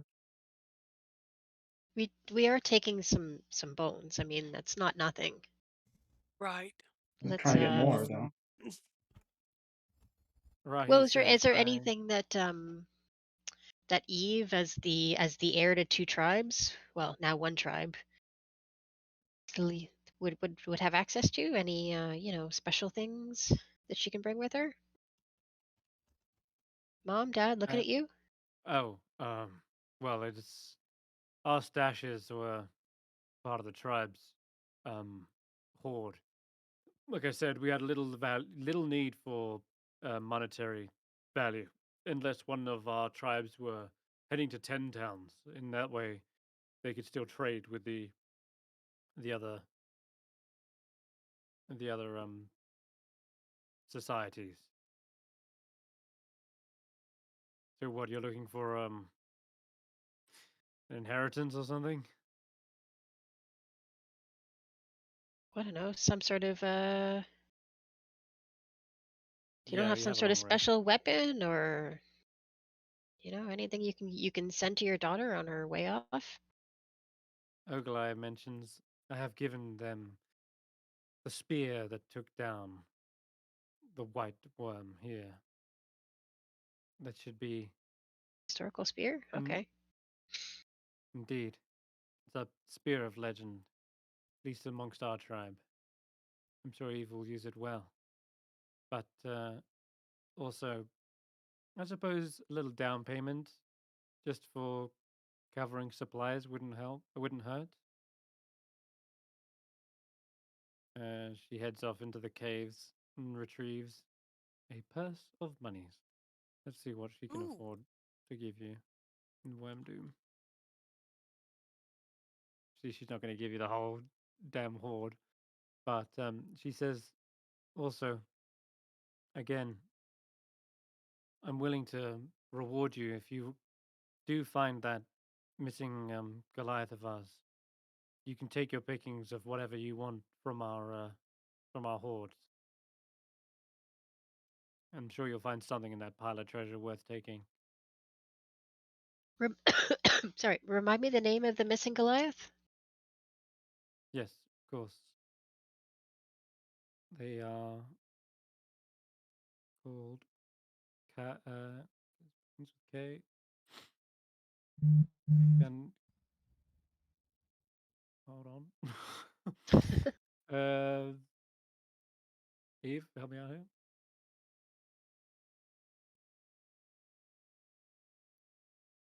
Kapanook. There That's you what go, I've got. Kapanook. Yep, that's correct. If you find Kapanook, even if it's just what happened to him, at least be relieved to know. But yes, you can have whatever you want from the pile, within reason, of course. For now, here, uh, I've gathered up 50 gold for your travels, Eve. This should cover expenses.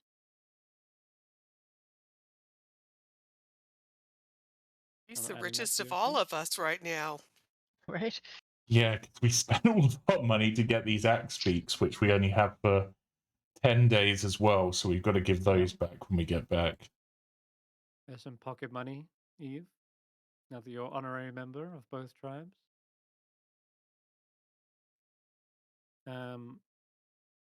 Yep. And Arn says yes. Similarly, I haven't given you something. Ogle has given you a spear, but I feel like I should grant you some going away present. Hmm. He thinks for a moment. Well, you're obviously taking Minerva with you, I take it. Yeah, definitely. Well then, here. There should be a supply of food for them, and Thank you. I am concerned. If you run into any trouble out there, please use this to escape.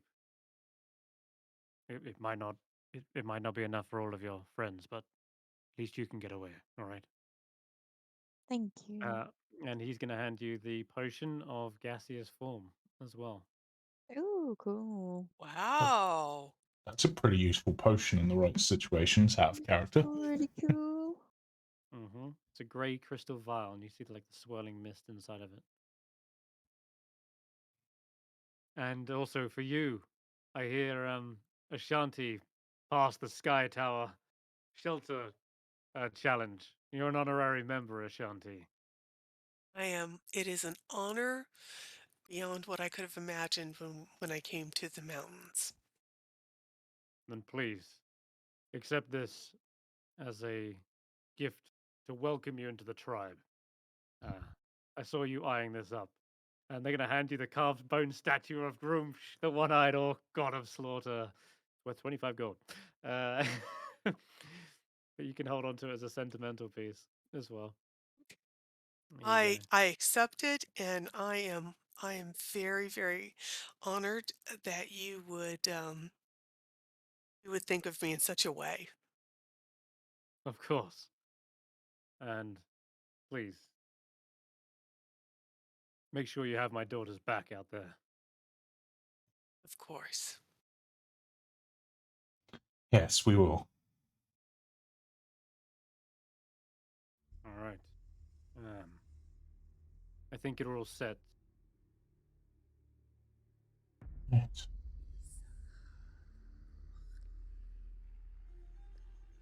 Again, come back if you need shelter from the winds and the cold out there. Or a place to stable your axe beaks or whatever. Let's get to work on building this new feasting hall in the neutral ground. And they all cheer. And Ogalai says, before that, anyone out for a spot of goat ball?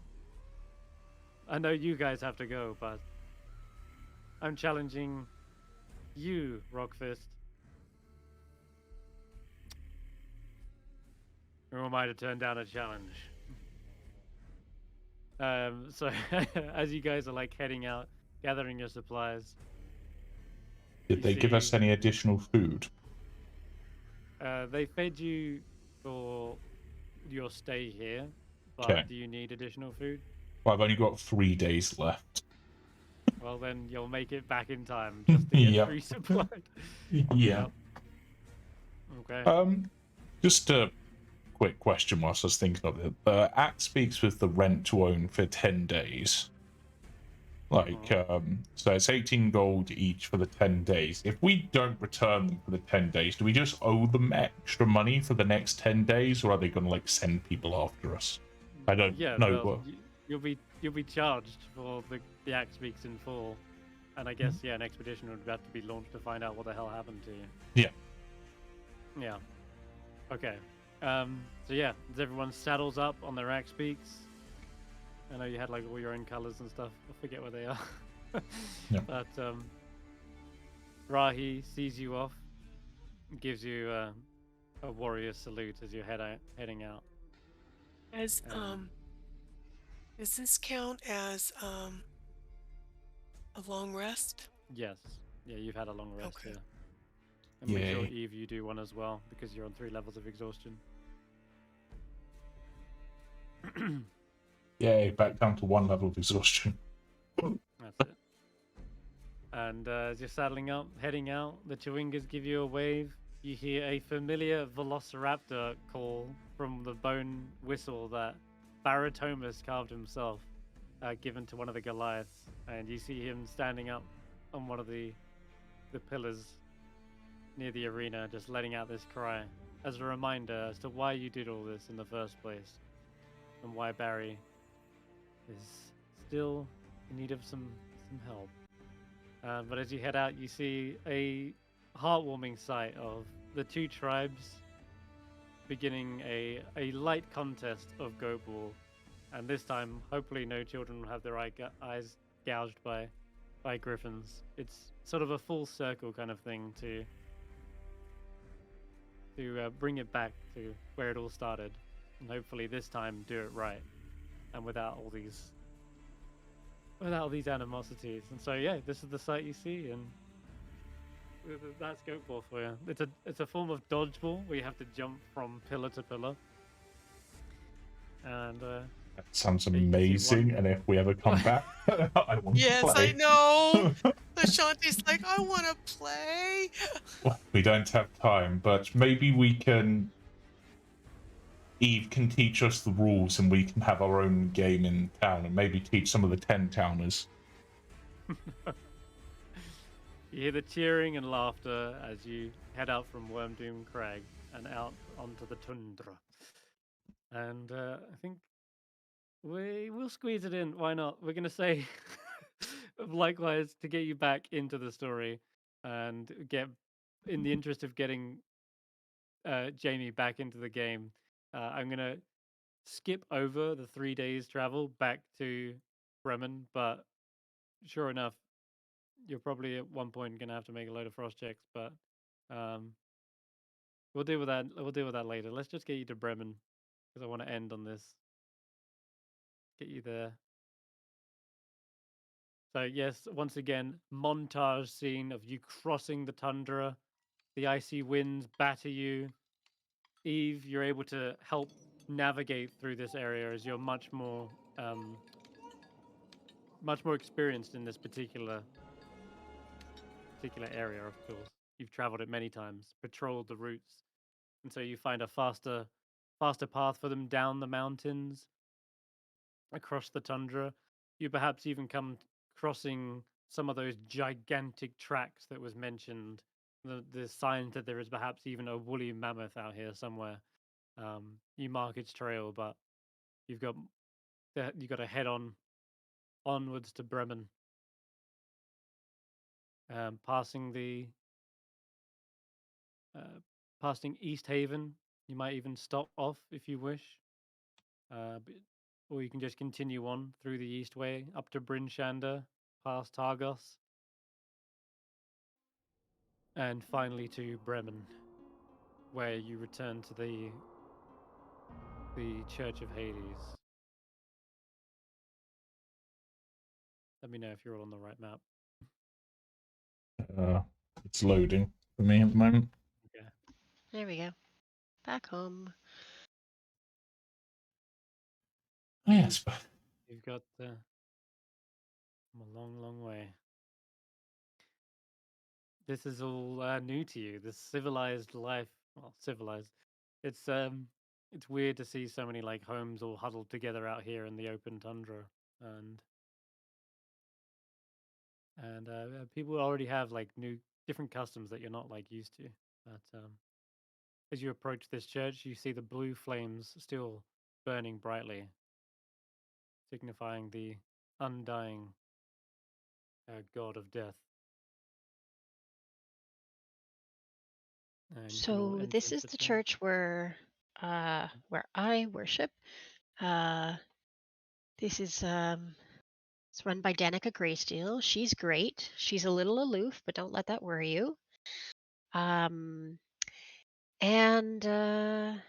yeah, it's a cool place. I mean, literally and figuratively. They're not much of one for warm welcomes, but they've been keeping Barry for us, and they've been helping me out a lot, figure out what I'm doing, and Faith too. So just helped me too. yeah, they helped Geist to revive him some. So we're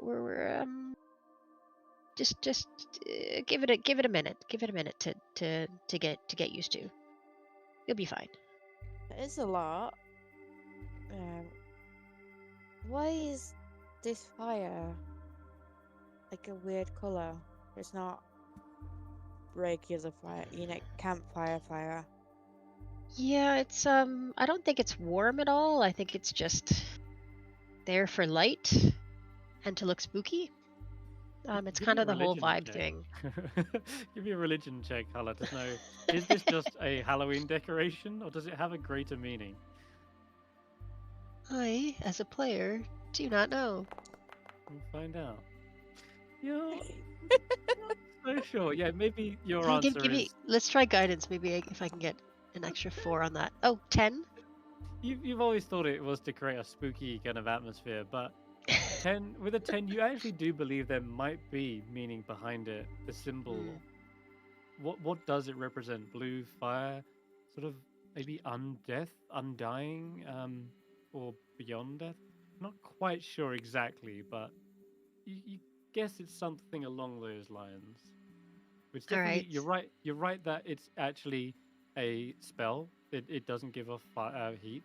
It's known as everlasting flame, whatever it is. So this has been cast here as a spell, but there may be a greater meaning behind blue fire and what that entails. It's not purple, so it's bad. No, exactly. Yeah. Shall we go in? I'll just say I guess I'm not high enough in the church to know all of the rituals. Mostly I kind of do what they tell me. It sounds But I'm like learning. a cult.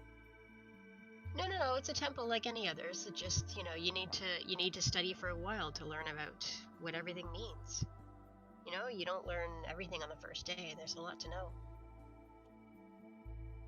Anyway, bring those bones up here. All right. You guys enter into the church. I'll go up to the altar and hail Danica. And bow, I guess, and bow in front of the altar and say, I hope you've kept our friend for us. We've brought back the bones you needed. Shadows Genuine embrace you, white dragon sister. bones. Welcome. Yes, Barritomus still lays here, cold as the day you left him. He has not awakened, but neither has his soul slipped on. He's Did still... you bring the bone? Yeah, he's still in that petrified, whatever state? Stunned or what? Yes. Okay. He appears frozen. His life force still. Okay. With the bones, we may be able to complete a ritual that will restore him.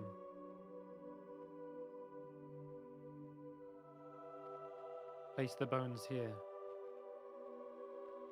And she gestures towards the stone altar. The Chewinga is also similarly hopping down and interested in seeing these. These are the similar kind of bones that Mo must have seen before. They seem to recognize them. Maybe all Chewinga are kind of connected, but Danica begins gesturing to her two acolytes that take up a position either side of Barritomus. They begin weaving that blue flame, coalescing it around, almost creating like a halo around Barritomus. She then gathers the bones one by one and seems to be like scooping out the marrow of the actual bones itself and oddly discarding the rest, not needing the outer shell of the bones. And the Chewinga just seems to sort of like pick them up, tries one on as a hat, and then puts it back down again. And the marrow is then like effectively like melted down and turned into like almost like a thick paste, like a stew. And Danica manages to weave another spell into this. Seems to be following the instructions of a certain tome on the actual altar itself. And after she finishes this, she seems to like partake of it herself, like testing the properties of it. And finally, she seems to deem it suitable enough for consumption. And she looks around the altar for an instrument before the Chewinga produces the spoon that he had previously stolen. Danica nods and takes it from the Chewinga and begins feeding this stew to a frozen Barritomus, having to like pry open his mouth and like feed him this like marrow stew. And immediately you can feel like a cold sort of chill in the air being pulled in towards Barritomus. You see like the shutters around the windows begin kind of blowing inwards. You see the carpet along the floor kind of ruffled and almost rolls into itself as this cold wind coalesces around Barritomus. You hear what sounds like an inhalation from him, as if the air is entering into his lungs forcefully. You see his chest rise. His eyes begin to flicker a bluish, cold light similar to the flames, as does suddenly Danica's, which you have not seen for some time since they are hidden underneath a veil, but her eyes also flash this brilliant blue. The lights in this room begin to dim down, your eyes adjust. See Barritomus stirring, perhaps clearing his throat. Yeah. And you see Danica above you, Barritomus, lifting your head from the cold stone slab. You feel like an image around you, like that of a great white dragon. You feel for a moment like scales over your body and wings like a flapping creature.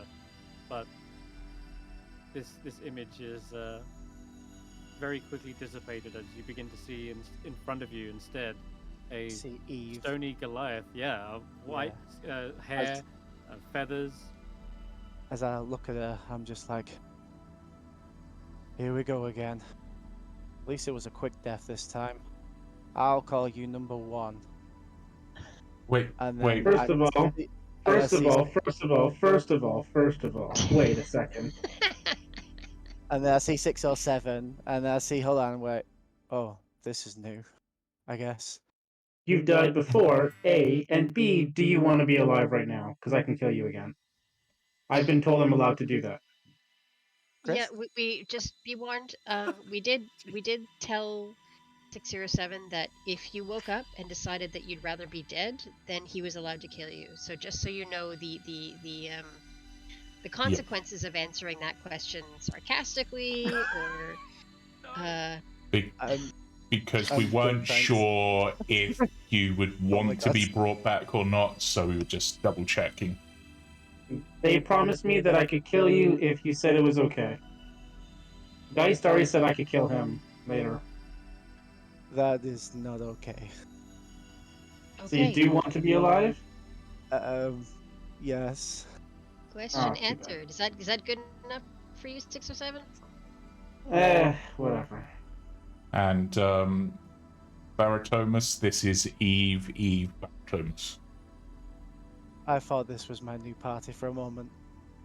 Well, Guys, so wait, you died before, and when you came out of the hole the last time, was that you coming back to life from dying before? Is that what's going on here? And with that, I think there's a good place to end tonight's session. Yep, just on that cliffhanger. I'll also add a creepy tinge to the cliffhanger. We've unlocked the creepy ending. Danica suddenly stumbles away from the altar, holding her head, her eyes flickering that kind of blue light again. There's this uneasy breathing to her, and she sort of shakes it away, almost as if she too has seen some sort of vision in amongst these bones. And Barritomus, you feel it too. There's some connection. There is something in the back of your head that like almost stabs forward. It feels like a clenched jaws of a dragon like snapping shut for a brief moment, and it's like this twinge of pain. but we will get into discussing that outside of game. What just happened there? Okay. But something with these bones that have brought you back seems to have a rider. We'll figure out what that is. But for now, Barry is back, and as you're asking, what on earth does he mean by this time new party? We will end tonight's session and bring a close. So a happy ending, bringing back Barritomus. Congratulations, All right. guys. Bye for now, everyone. Bye. Bye bye. Yes, say Bye.